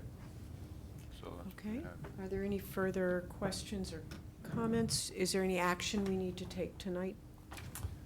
Again, no, Okay. the program of studies is really a first reading. We'll try to get you some answers. I think the concurrent AP Bio and Honors Chem seems to be the thing we need more information on. And then, I think other than that, we hopefully answered most of your questions, Okay. or Mark and Joe did. And again, the intention, Mark, is to obviously run the schedule next year, next fall, right? Yes, So, ship has left the port. Okay, so I think what we asked, the middle school is maybe to come back after a couple months and to let us know how it's going, and Sure. Yeah. and maybe we can do something like that. You have to come by anyway in the fall, so we'll do something like that. good, So, Happy to. yes, good. All right, thank you so much. Dr. Thank you. Conti, are there other topics regarding the high school that we need Mr. Sullivan or Mr. Adubato for No, I think tonight? we're set. Not, okay. Thank you so much for your time. Thank you. Have a good night. Have a good night. So we will go back to instruction technology, and the next topic is our ongoing topic of the elementary space needs. Dr. Conti, do you want to start that discussion? I will, and then I'll turn it over to Bob. We had Okay. some questions, and I just wanted to make sure we're answering all the questions to the committee as a whole. And we have some work that we need to follow up on. So I think Bob's going to talk about someone asked a question about when feasibility comes in, and there's a technical term to that. So we'll sort of go through the timeline in terms of when the MSBA, when that term sort of comes into play. I think, Ms. Monaco, your point last meeting was that it felt like we were doing things a little bit backwards because we didn't have a firm, a design firm like KBA that we had worked with in the past. And so I think Bob is gonna talk about his timeline for submitting a request for services. That then will come back to the committee for selection. And then I had some questions of the committee in terms of how that firm was selected in the past. There's a procurement process we have to go through, but then I think the school committee should have final say as to the firm that we choose to work with moving forward. So I'll turn it over to Bob. And again, so I think the first conversation is going to be about just the MSBA process itself. And then the second would be on some of the upcoming work that we need to do prior to April. Again, the first week in April is when our submission date for our statement of interest to the MSBA. So, thank you. For Ways and Means, I actually do have copies that I didn't give to you, I'm sorry, so maybe if we can grab them from Sharon, please. For the other members here of the committee, so this is a small chart that we put together. I know we've always kind of thrown out large numbers when we say MSBA project could take upwards of 5 to 7 years. These numbers are actual right off the MSBA website. So when you look through some of the processes, like on 4/8, which is April 8th, that's our deadline submission date. So when I say 4/20 up in the top left-hand corner of the chart, obviously that's the 4th month, year 20. And as we go through, by the time we get notified, it's not until December of 20. So it's about 8 months later that the notification process happens. You'll see that the first year after the notification, if we were selected, is that eligibility period. During that eligibility period, MSBA, we have to determine if the community is ready, if what we've submitted is accurate, things like that, and that takes almost a full year. The next one is really the short one. That's that 30 to 60 days where the project team, that's when we have to decide if, you know, if we're going out to bid for an OPM, an owner's project, something like that. But that's a short process, and really the feasibility study is what we've been talking about a lot lately. That's 12 months, but if you actually look, it's 2 years into the process before we even get to the feasibility study. On the back of the sheet that I passed out to everybody, the feasibility study is where we actually meet with the MSBA's team. They document our educational program, they establish design parameters, they look at the initial space summary, they document some of our existing conditions, then they help develop and evaluate alternatives, and then they recommend the most cost-effective and educationally appropriate solution. So this is the part of the study where we would say to MSBA, or MSBA may actually recommend to us, if we would consider either consolidating schools, and would that be feasible for us? What it takes to do that, do we have the space, does it fit the community, does it fit the neighborhood that we're talking about? Could the school district and the town afford a building like that? But then they'd also look at other options, just replacing the building, you know, to a newer building the same exact size.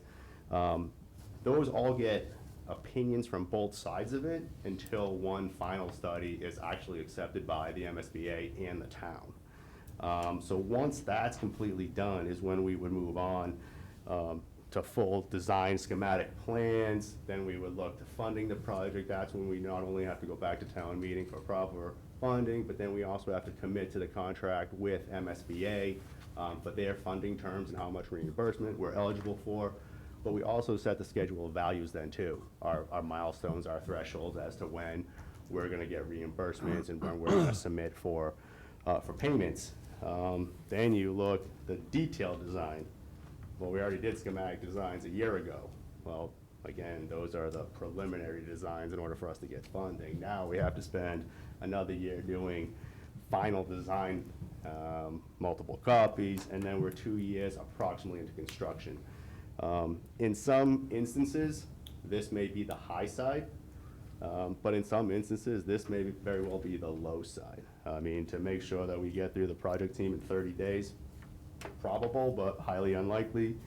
Construction in 24 months.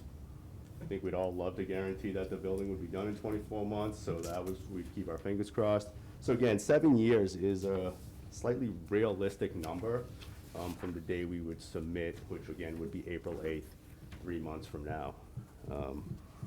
So now again, in order for us to submit that, we don't have to have a full finalized plan that says this is the building that we want to submit or that we want to build. We basically have to explain to them why we think our building is in need of MSBA funding and approval. But in order to do that, obviously we could just fill out the forms ourselves.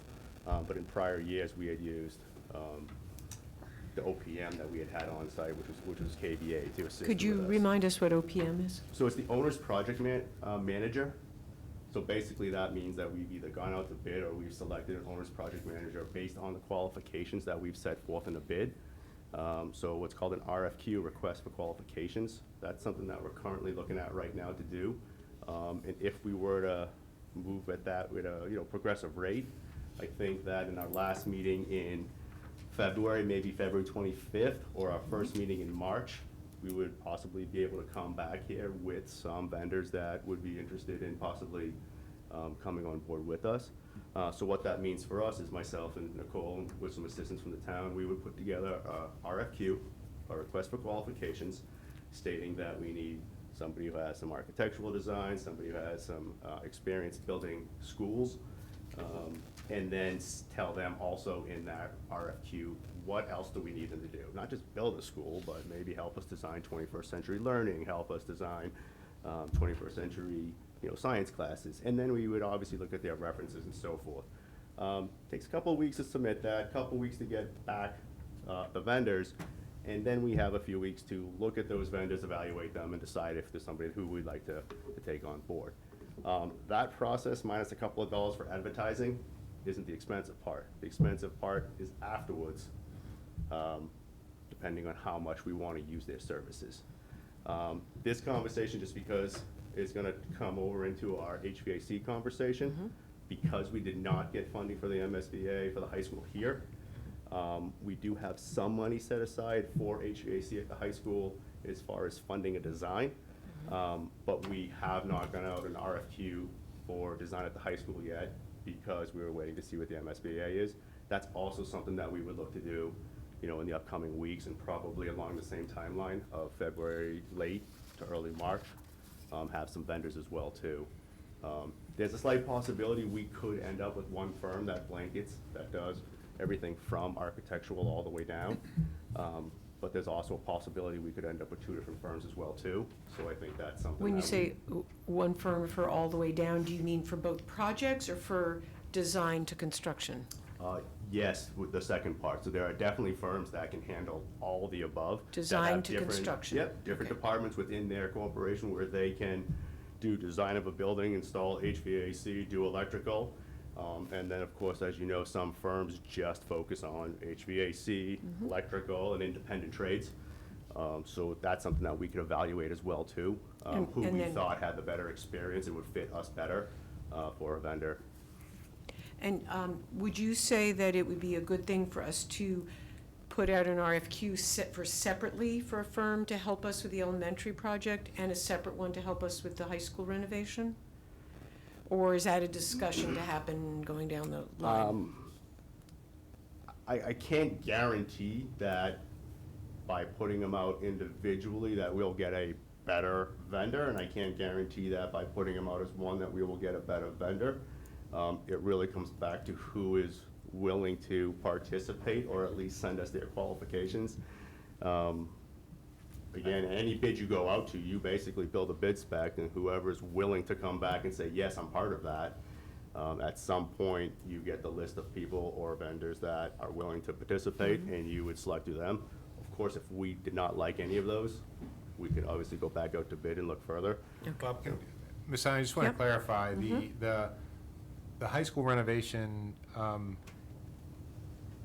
the 2 RFQs that we're talking about, at the high school, when you say renovation, is much more comprehensive. So the project that we have funding for is just the heating and cooling system. Design, Design. right, So okay. there may be a firm that can do Okay. both the heating and cooling design and do elementary Architectural. building, high school renovation, sort of do both.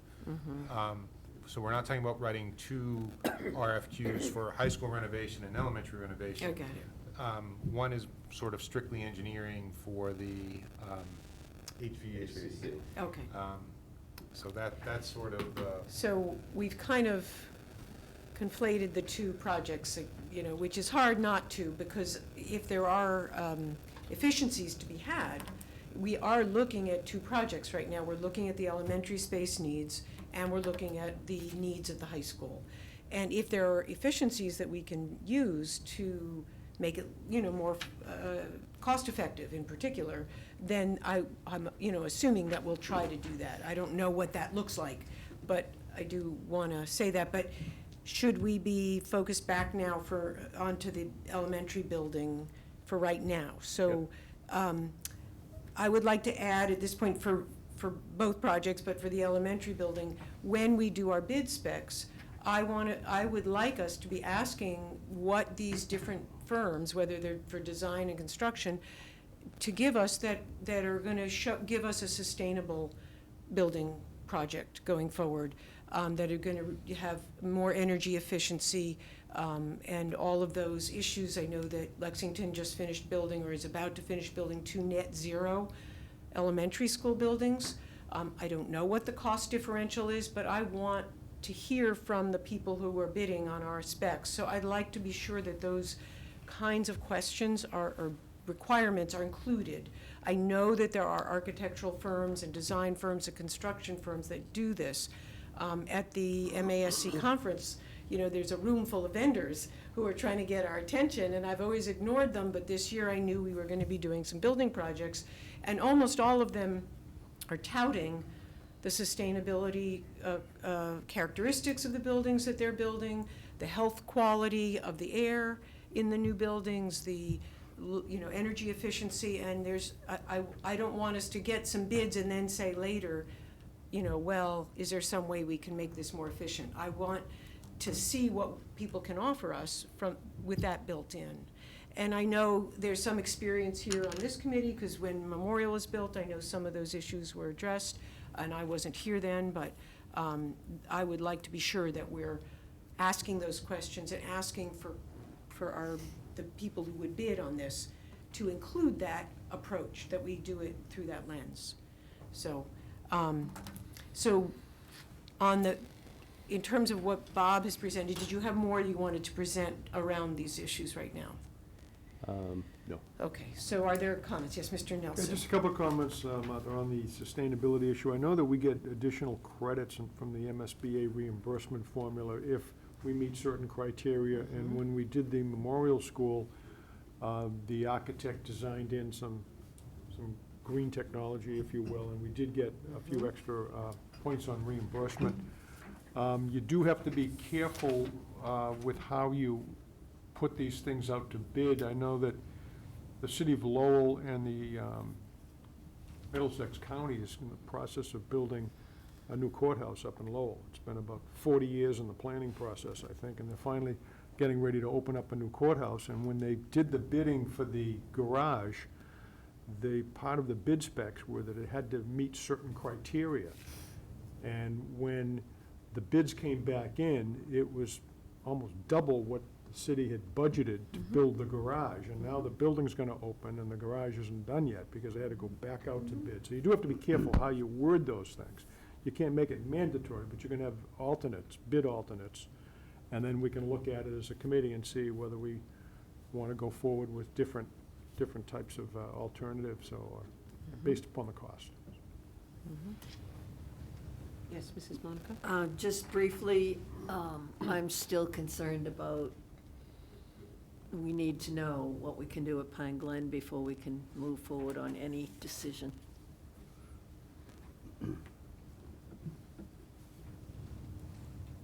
Okay, Mr. Murphy? No, I'm good, thanks.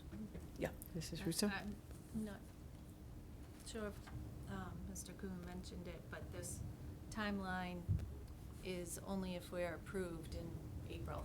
And it could be another 3 years or longer to get an approval from the state. So this could be pushed out realistically 10 years. Yes. So, Well, Madam Dr. Chair, Conti? again, couple very granular questions. So my understanding with the committee is the committee as a whole wants to be involved in these conversations. So for the RFQ, it's a little bit different, my understanding, than an RFP where we don't have to take the lowest bidder. We just have to take Qualifications. it's about qualifications. So if we get 10 responses, we will send all 10 to the committee, and Sharon will make this a future agenda item. You may want to select some finalists. In the past, and I'm just looking, because I can see you all, did they do presentations? I was not here when you all selected KBA. Yep. They did with the Francis Wyman also. So is that, so was that at a regular scheduled school committee meeting, or was it at a Either way. special?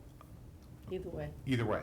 Yeah. So we would probably need to fit it in with that, and they came in and did, what, 10 or 15 minutes? For the, I think we gave them a half an books hour together. each, I believe. We put a couple on at a given night at half hour.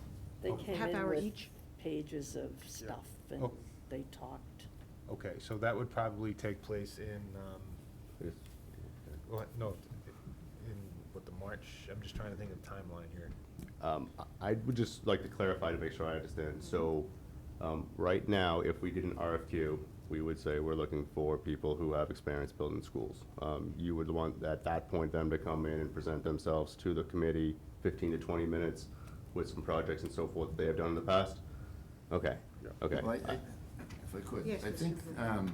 and there's been a few of them over the years, and they're not all done the exact same way, but for several of them, we had search committees, which a couple of members of the school committee were on, and we had other members of the town. And some of those types of discussions and presentations we had before that committee, who would pick maybe 2 or 3 finalists to forward to the school committee to I'm talking about back when we picked architects and things of that nature. The process is a little bit different now, but, I mean, ultimately, we can do it however we want. And I guess it might be somewhat dependent on what kind of a response we get. If we get That's my 3 next. people responding, then, that makes it easy as to how we're gonna do this. But if we have 10 people responding, we might have to weed it out somehow, and that might be something we're gonna have to kind of play by ear. Right, but the committee wants to do the weeding, is what I'm saying. So we will get you sort of everything. We can submit a very strong statement of interest without a lot of input from the design firm. Again, given this sort of MSBA stuff we just saw, the Pine Glen questions, for instance, I think the technical Pine Glen questions would come later.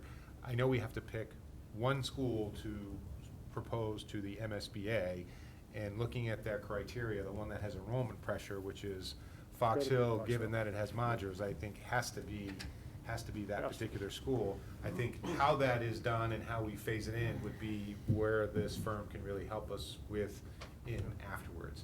So again, I don't want to ignore the question, I'm just saying, I think that's the school that has the enrollment pressure. But it Yes. makes no sense to go forward with Fox Hill, thinking that, well, we can do Pine Glen later if we can't do anything at Pine Glen. So if we find out that Pine Glen can't be built on, we can't add on, we can't do anything, then we have to look at the whole project at Fox Hill. That's why I think it's so important to find out about Pine Glen, because that's what dictates what options we have. Dr. Conti. No, again, absolutely, all I'm saying is we may have to submit a statement of interest regarding the one school prior to knowing Yeah, that, okay. knowing that answer. Okay. So I'm just thinking in your heads, if you're saying, boy, you have to get this firm selected and then submit a statement of interest by April 8th, that's tight. Again, I think we can submit the statement of interest, and then the work with the firm regarding Pine Glen can come after that. So Yep. I just think it'd be great to have a partner who has that expertise, and I think getting there requires this process. And again, we really relied on KBA heavily during that whole process moving forward. So I think. I have a question. Does that answer your question, Mrs. Yes. Monaco? Okay, Mr. Nelson? Question for Dr. Conti. Did it take this long to build schools in Culpeper? Yes and no. Again, there's no state money in Virginia, and then the county had to float their own bond. So it was a different process, but again, there's good and bad with both. Yeah. Certainly had more open land, Mr. Nelson. So, I'm sure they did. So I think you could find 50 acres pretty easily. Are there further What would we do, questions 50 acres, regarding right? the elementary space needs tonight, or further questions that people have? It sounds like so at our next meeting, what can we expect to see? Again, Madam Chair, probably just an update. Again, it's going to take probably 4 weeks or so to get Okay. an RFQ out and to get responses back. So next thing you should be seeing are packets of information from some design firms and for your review. Okay. And then, again, ultimately, you'll make a selection. Okay, all right, thank you. Okay.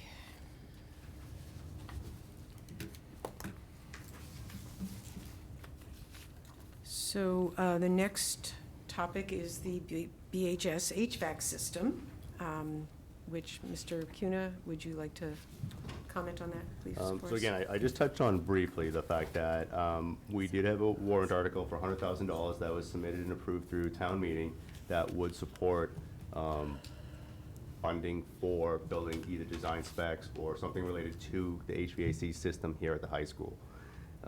Again, what we don't have right now is that firm in-house or on contract to help us with that. So in the next phase, over the next few weeks, is that RFQ that we'll be looking for, again, whether it's seeking someone who specializes in HVAC or someone who has a full blanket capacity to do building as well as HVAC.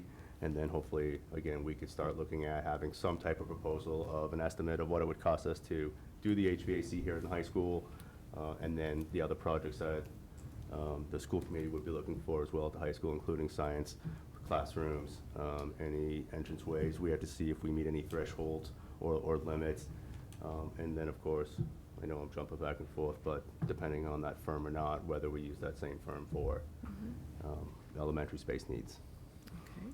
And I just want to introduce briefly, if you all don't know, but Rod Butcher is here as well too. He's in our maintenance department and experience and expertise in boilers and heating for school department and the town of Burlington for 30 years. So if you have any Hi, Rod. questions related to our current systems, Thank you for I coming. definitely would like him to step in. Good.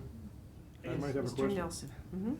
I was talking to Ken Gordon the other day, and he reminded me that the state, the SBAB, although it's difficult for us to get any money out of them, they do have an emergency fund that provides funding for emergency repairs like boiler replacement. And I'm just wondering if we might qualify for some reimbursement for the state as part of our HVAC process in terms of replacing some of these older boilers that we have here. He just made a point that we might want to think about it, and Okay. I'd like to keep that in the back of our minds. I know that we did the Marshall Simons Middle School on our own dime, and then afterwards, we got funding from the state, and they retroactively gave us some money for the HVAC system for Marshall Simons. I think we were told that would never happen again, Yeah. but I'm saying, I think They might have forgotten we can that. certainly, we can It's all look at new that. people. We have asked the MSBA very directly whether the high school is a repair or a renovation, and I think part of the problem is we're sort of stuck in the middle. I think the early estimates we're having is that the work on the HVAC system will trigger bringing the entire building up to code. So I do think there's going to be more design work. Part of the RFQ process and part of what the committee, I think, needs to consider when they do this, and again, it could be the same firm or it could be two different firms, is most of our work has been looking at replacing or upgrading the HVAC system that we currently have in the building, heating and cooling, what is it, 265,000, 365,000 square feet of building. We haven't really asked anyone to say, if you had 365,000 square feet in a blank slate, like, what do you do? So it really depends on this committee, sort of, what you want to do, but I think the important thing is we have good information. I think we have a firm that's, I think, done a good analysis. We have good expertise. This would take us to, the $100,000 was meant to take us to documents that could go out to bid, is that correct? That's the intent, yes. That's the intent. But again, the committee then would need to decide whether they would go out to bid for just the HVAC system, again, which would be solely funded through the town, or whether while we're doing that work, you would want to get estimates on other work that needs to be done. So there's a, that's not a 7-year timeframe, Mr. Nelson, because if we're paying for it, we can sort of do it to our own timeframe, but it certainly would then need to be funded, and that conversation would need to be approved through town meeting and everything else. So again, in the next couple months, you'll be seeing potentially engineering firms that are only interested in doing the high school heating and cooling system, or you may see other firms that say, we can do everything, all of your design needs, from the high school heating and cooling system to renovation of the high school to an elementary school design, and then you all will make that selection. Other comments from folks? I would just like to repeat my comment from earlier, which is that when we do look for design firms and project managers, that it's my understanding that there's a whole new way of heating buildings that is much lower carbon footprint, and I don't know a lot about it, but heat pumps, I think I know a number of people in town have heat pumps in their houses that I would like, again, for our bid specs to include people who know if there are alternatives to boilers for us, because, again, that's how we're going to reduce our carbon footprint, how we're going to increase our energy efficiency.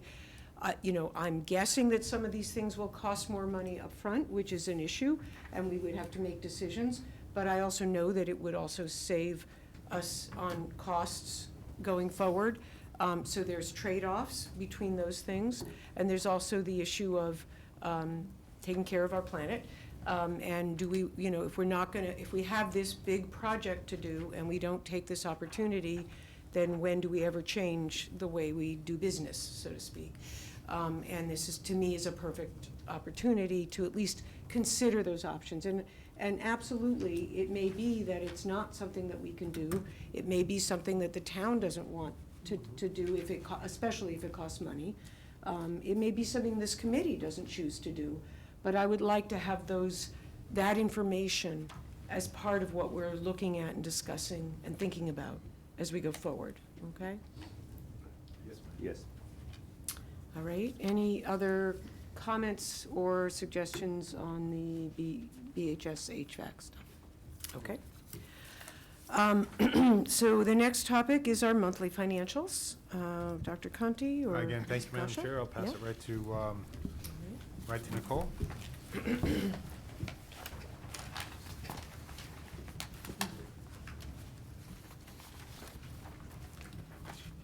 So you have your financial report that you're used to seeing every month now. We can start out with revolving. You'll probably notice that school lunch is a little bit more in a deficit than it was before. The reimbursement for November that was received is, always comes in a little bit lower that month. I think there was only 15 days of school. Right. So that revenue's, I think about 11,000 lower. And if you recall, last meeting, I had mentioned that there was contractual stipends that had just recently been paid out. So sort of trying to play some catch-up here until the revenues come in. So no major concerns with that account right now, as it's trending how it usually does. Does anyone have any questions about the revolving accounts? No. Okay. I would like to clarify, we discussed last time, Mr. Nelson asked about building rental account and whether that was going to be able to meet our summer custodian needs. And actually, it's Mr. Cuna, maybe we should wait till he comes back, but I just clarified with him this morning that as far as he knows, if we have no major expenses, that there is enough money Yep. in that account for the summer custodian. So if there were some big building problem, emergency that we needed to look at that, we might have to reconsider. But if it's a regular year, there is enough money, and there will be enough money for the summer custodians. Is that your understanding? Yes. Okay. All right. Thank you. All right. Now on to operating budget on pages 2 and 3. No major changes from the prior month. You'll notice that on line 15, the budget changed due to the 22,000 that you voted for the transfer last meeting. And there was, also on line 15, the remaining budget for nurses. We're projecting additional needs for nursing, so that's built in here. I asked Nicole to add an additional nurse for the rest of the year. That's later on the agenda, so I just wanted to say it is reflected in the financials. I asked her to put it in as a projection. How does it affect the financials? Again, if you go to page 4, the bottom line, we're still operating, we would still have enough money in the operating budget to cover it, projected out. Page 3. Page 3. Page 3, sorry.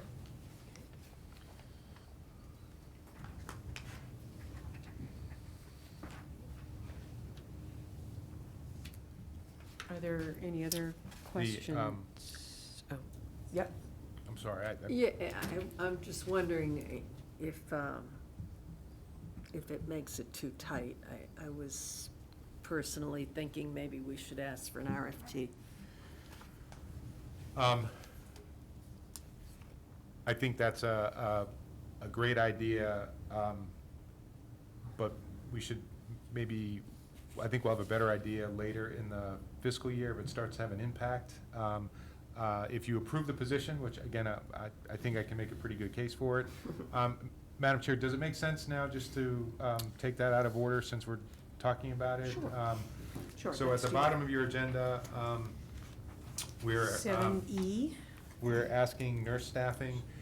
We're asking for an additional nursing position. This is a full-time nursing position on the teacher scale for the second half of the year. Patrick, you want to, again, go into it a little bit? It's, we Yeah, I have don't 9 wanna- schools. Yeah, I don't want to, like, getting into particulars might violate the confidentiality of, individual student health concerns, but we do have, from time to time, different elementary schools have students with different needs, and it causes the nurse to have to spend extended time with those individual students just to make sure, like, some check-ins may take longer than normal. And that takes them away from every other student. And again, this varies from year to year, from school to school, depending on health needs. And we've been monitoring numbers all year. Our nurse leader, Barbara Conley, is great about giving statistics like office visits. And it's not just about office visits. I know she talked about this at budget time last year. It's about acuity, like, how intense are some of these situations. It's not just, and elementary schools tend to be more difficult in some regards, and I hate to generalize because every individual health concern can be different, but there could be a number of visits at a high school where the kids are more self-sufficient, some health issue that may have been something that the nurse really had to spend a lot of time with when they were in elementary school. The student has become proficient and is dealing with it on their own much more, so that oversight isn't needed. So again, that's what we're seeing at some of our elementary schools this year, and we're just concerned about some situations where nurses may be pulled, and if something else happens simultaneously at that time when they're dealing with a particular student, then we may not have the coverage as quickly as we would want it. Not to mention, when the spring weather comes, we have a lot more field trips that are coming up, and we want to make sure that we can keep those scheduled as well. So again, technically, you all know this was, request was made for this year's budget. We did have to take it out of this year's budget in order to make it work. We tried to make it work. Again, the feedback that we're getting is we need this position. And I think, again, Barbara, our nurse leader, certainly has made a strong case. And so I think what I'm asking for is that you approve this additional position this evening, and then our intention is to pay for it in our operating budget as it is.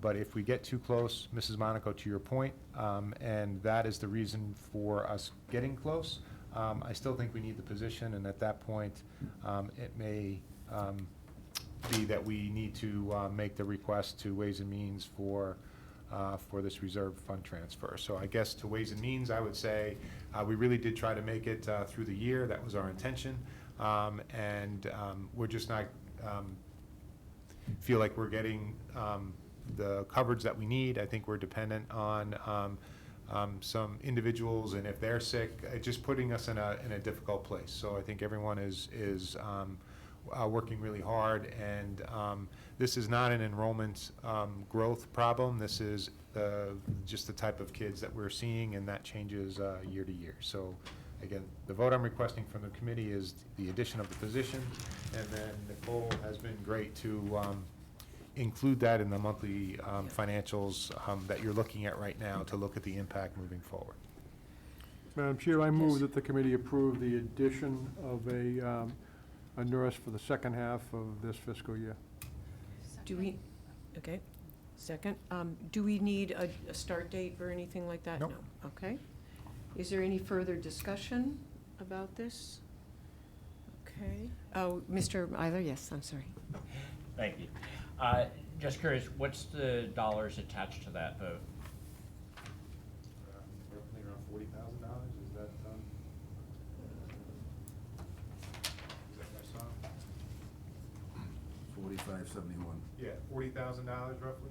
Okay, and Not sure the right way to ask this, just how sticky are the employees is what I'm trying to get at. So once you bring on a nurse, if you decide next year, things are going great and you need one fewer nurses, is that a hard thing to do, or?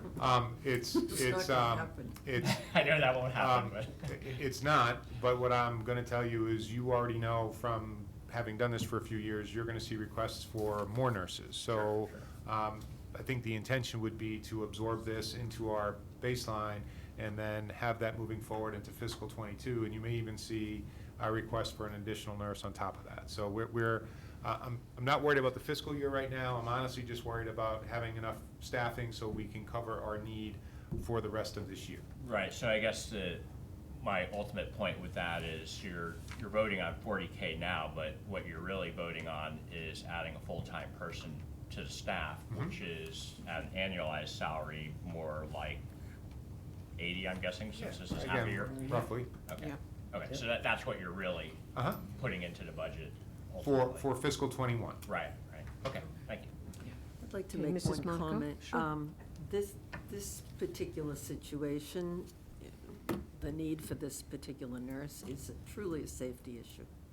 So it's, we don't have a choice. Okay. Any other comments before we vote? Nope. Okay, all those in favor? Aye. Opposed? Abstained? Chair votes aye. That's 500. So I Thank you very apologize, much. Nicole, for jumping in the So middle of. we now will go back to the operating budget. Are there other items that might be worth commenting on, Ms. Kasha, that we might not notice otherwise? No. No? Okay. Does anyone have other questions? With the accommodated account? We're not operating. Oh, sorry. On operating, No, okay. Sorry. Okay. And the question I like to ask is, I think different of us ask, but are you comfortable that we will be able to manage with what we have left in the budget for the rest of the fiscal year? Yeah. Without knowing what unknowns come, but you're comfortable with it? Way too early yet to. It's too early. To say that. Okay, but so You look far good- it You look good looks, so far. it looks okay? All right. All right, so we move on to the accommodated account? So over last month, I think there's only about a $20,000 difference, which was some leave coverages. And I think that showed up in line 71. What coverage? I'm sorry. Some leave coverage. Leave Yeah. coverage, okay. And next month, you will see the transportation line, the expenses there are going to increase. If the BECC needs to add one additional afternoon run for a bus due to increased enrollments. Right.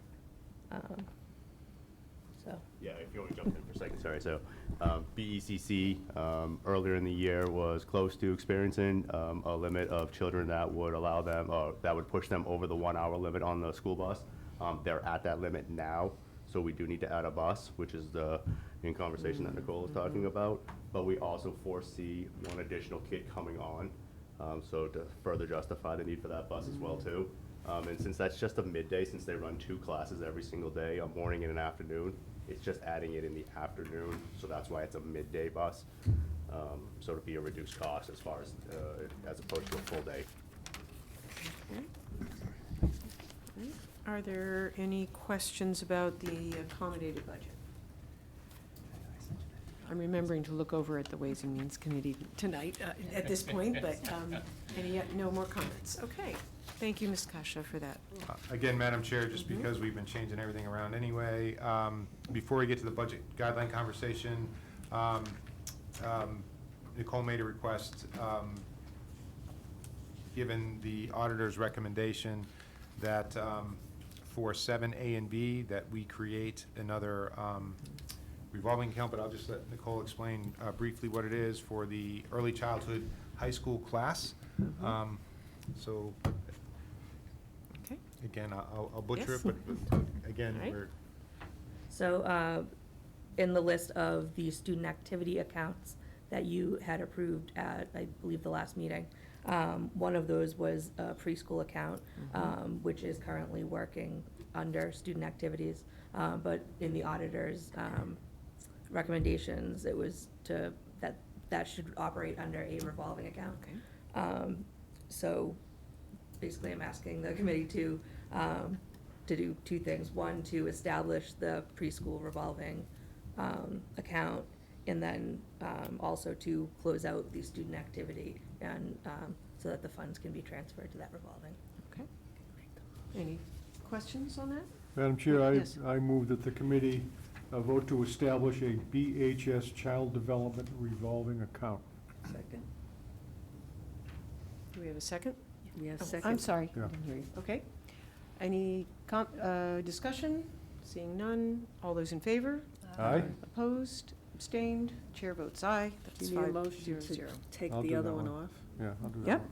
Madam Chair, I move that the committee vote to approve the closing out and transferring of funds from the BHS Early Childhood Student Activity Account to the new revolving account. Second. Any discussion? Seeing none. All those in favor? Aye. Opposed? Abstained? Chair votes aye. That's 500. Thank you. Thank you, Madam Chair. Thank you, Nicole. Okay. And questions? No. Okay. And also, under 5C, is that what would be next, the budget calendar? Yes. Okay. So in your packets, Nicole's put together a budget calendar for the next few months.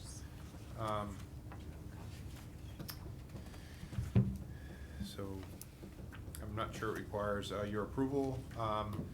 We are thinking of a special meeting. And again, just to highlight a few things, March 2nd is a Monday because of Super Tuesday on Tuesday. So highlight that. And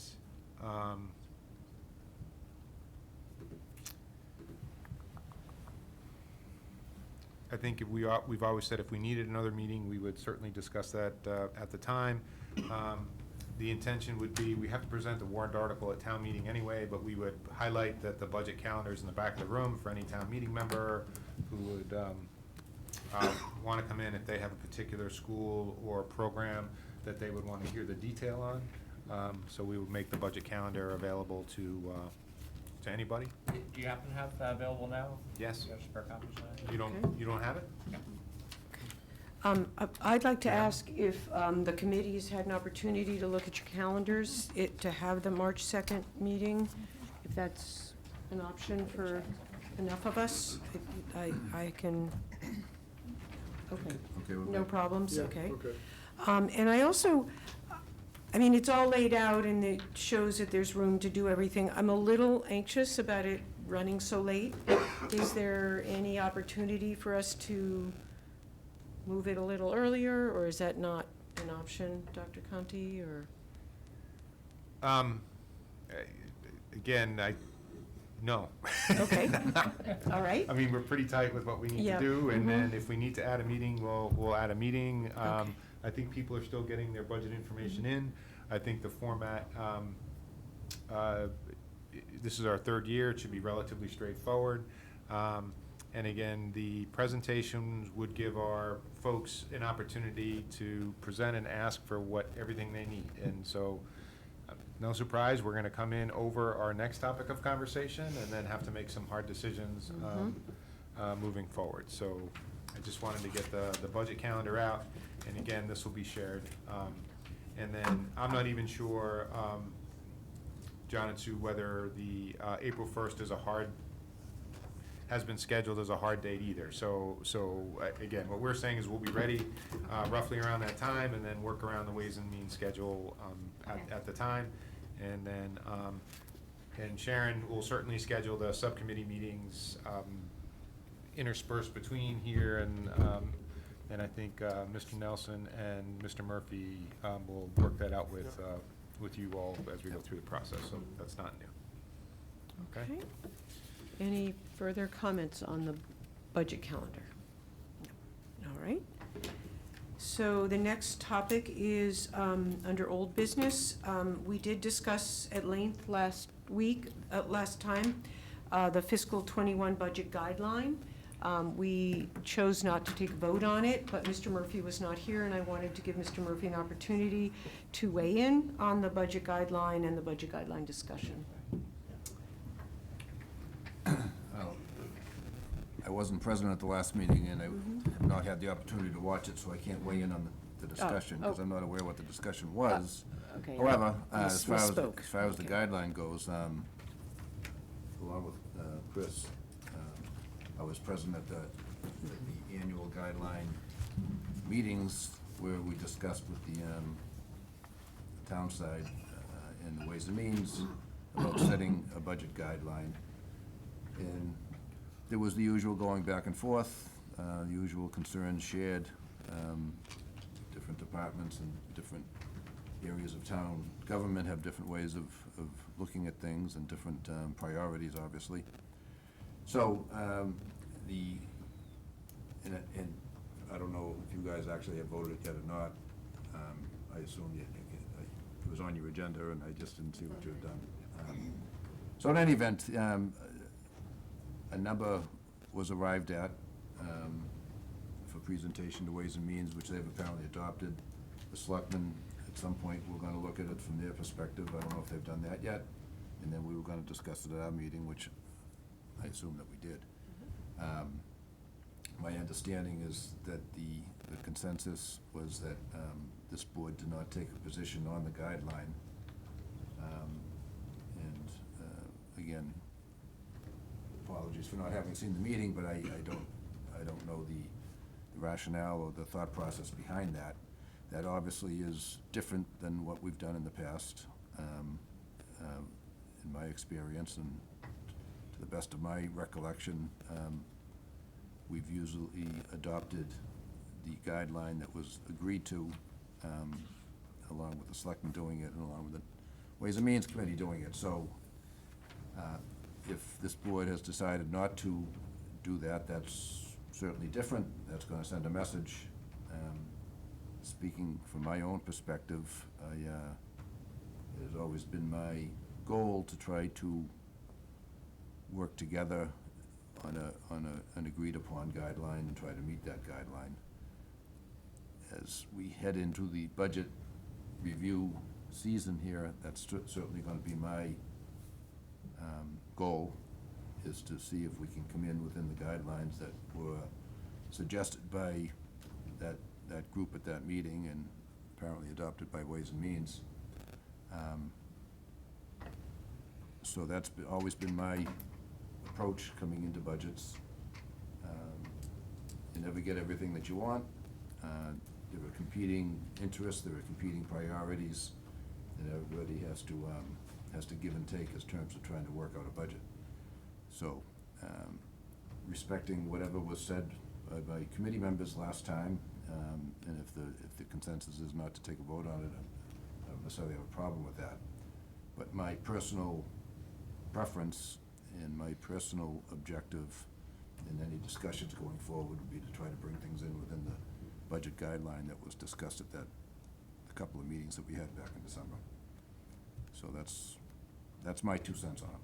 Okay. Thank you. Thank you. Does anyone have anything additional they wanted to comment on around the budget guideline since last meeting? me. Okay. I Yes, might offer Mr. just a couple Nelson? of thoughts. Sure. I think one of the discussions that we had at the last meeting, Tom, was whether we needed to take a vote formally or whether we needed to just understand that the Ways and Means voted the 3.5% guideline, which generally works out to a blended guideline where we come in a little bit higher and the town comes in a little bit lower.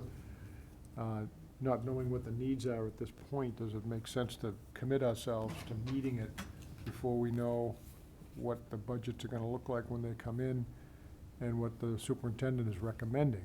I understand and I agree with everything you said. We've always in the past tried to meet the town's guideline. That's my goal as well, to try to meet it this year.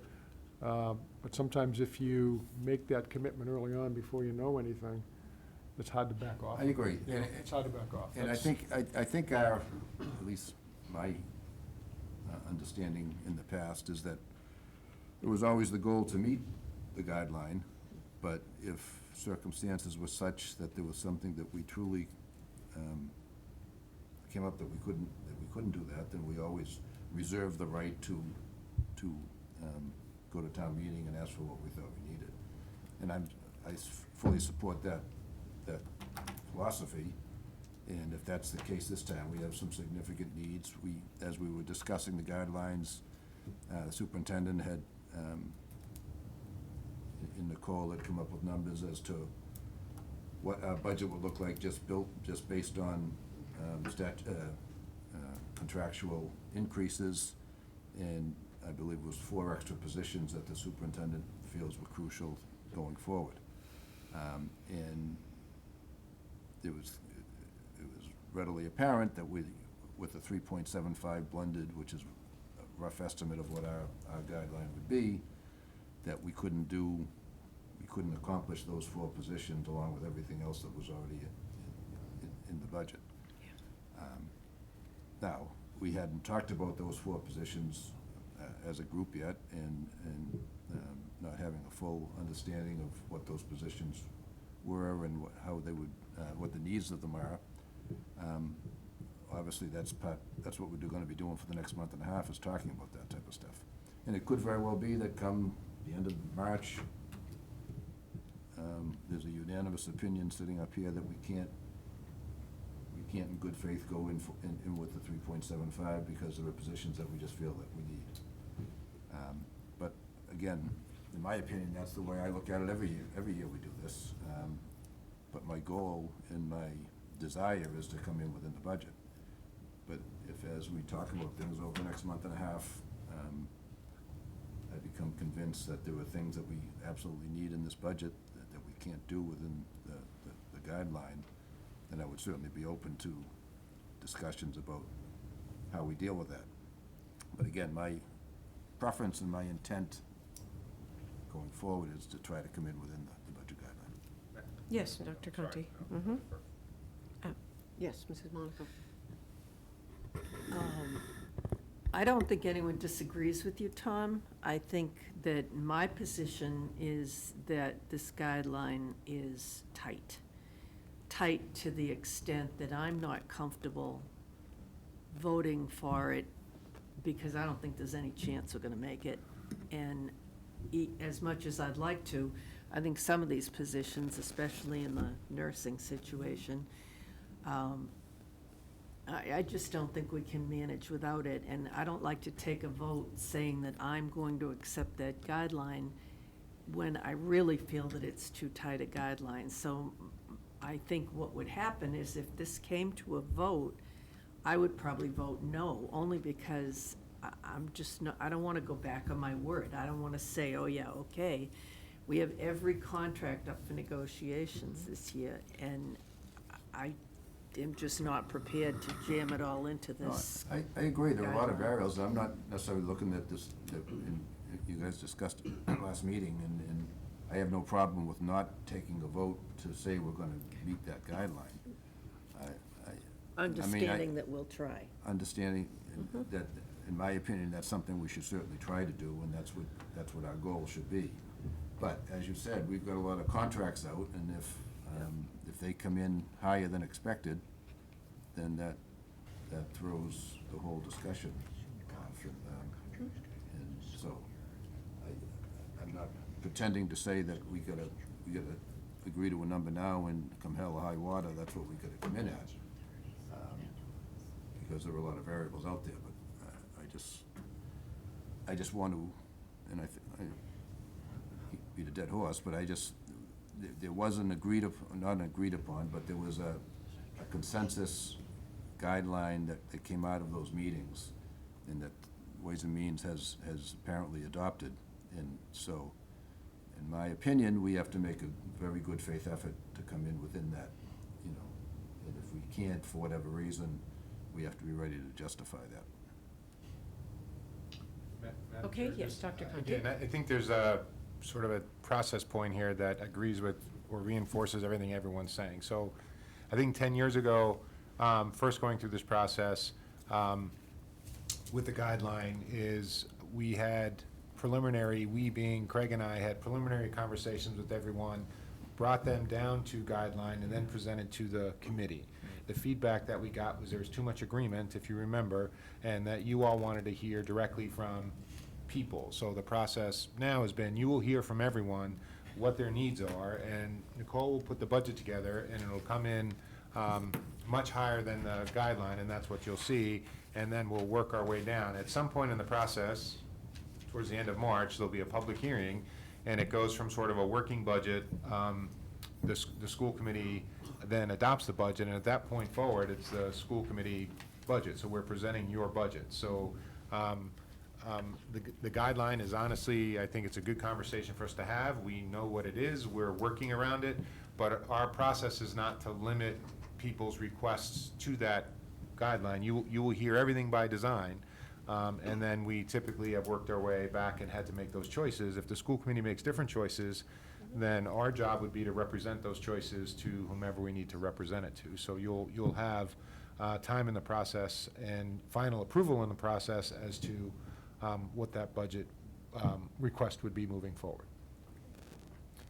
All right, thank you. Any further comment on this issue tonight? Okay. Before we move off of old business, under old business, it's not on the agenda, but I would like to request an update regarding the discussion with the rec department and the maintenance of the fields. I know Mr. Murphy told me that he'll be meeting with Brendan Egan, Yeah. and just want to make sure we have that Yeah, on our I- agenda next time. Kristen and I and Bob sat down a week or two ago to kind of discuss the meeting that we'd had with the Tom Irwin representative back in December. And there were some questions that we, I think collectively had, that I'm meeting tomorrow. Actually, I was gonna try to do it today, but something came up. But I have a meeting scheduled tomorrow with Brendan Egan to try to talk about some of those questions that we kind of collectively had. And once I get a better understanding of that and get some answers, I'll again revisit with Kristen and Bob, and then things will start to crystallize a little bit, I think. Okay, so if that's, hopefully that'll be something we can talk about at our next meeting. Does it seem likely? I would expect so. Okay, unless there's a snow day or, Okay, so oh, you won't be here. That's it, Okay, so, to take care of that. okay, so in one of the next couple of meetings, we will try to have that, Supplement. come back Yeah, and have sure. that discussion. Okay, I mean, as a practical matter, whatever we're doing, I mean, it's gotta be part of the budget, but they're not gonna be doing the work till springtime, so. right. Okay. Okay, good. Thank you. So now, under new business, we think we're down to E, out-of-state staff travel. Dr. Conti? Sorry, I'm losing my voice. Thank you, Madam Chair.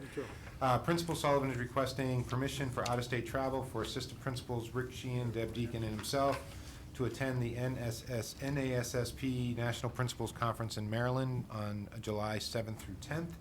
Again, it's, we allow our folks to typically attend one national conference a year. This one's in Maryland, so it's relatively close.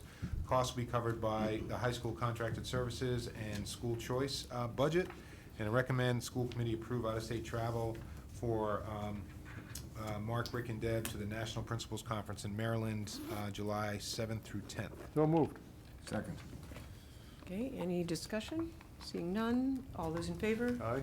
Opposed, abstained, the chair votes aye. It's 5-0-0. Thank you. And next on the agenda is the homeless policy first reading. And again, this is an updated homeless policy from MASC. It's being submitted to the school committee as a first reading. The updated policy is from MASC, and school counsel Darren Klein has reviewed the policy and is proposed in edit in red, again, in your packet. And the current district policy immediately follows. So we have a current policy, we are just updating it with new language. And again, as this is a first reading, it's recommended the school committee take this under advisement and vote on the next meeting. So you should have the existing policy and then the new policy with Darren's language added. Are there any questions about this proposed new policy? No? Okay. Looks good. So we will now, is there anyone here for public participation on a topic? Yes, please come on up.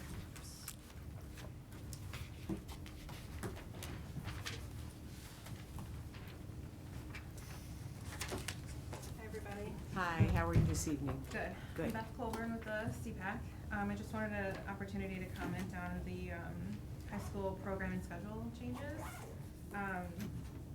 I wanted to thank Mr. Sullivan for all of his work and for mentioning the possible impact of special needs students. I wanted to thank him for doing that in his presentation. Unfortunately, I wasn't part of the CPAC last year when this was first brought up. I don't have any details. But I just wanted to remind everyone that anytime there's a change in policy and programming, to keep special needs students in mind. They have unique programs in the district that can get really weird if you change things. And obviously services affect scheduling, which are super important. Additionally, someone reached out to us yesterday to meet with Mr. Sullivan and discuss the details of the change and our perspective on that, which is great. It would have been great a year ago, but it's great that it's came yesterday.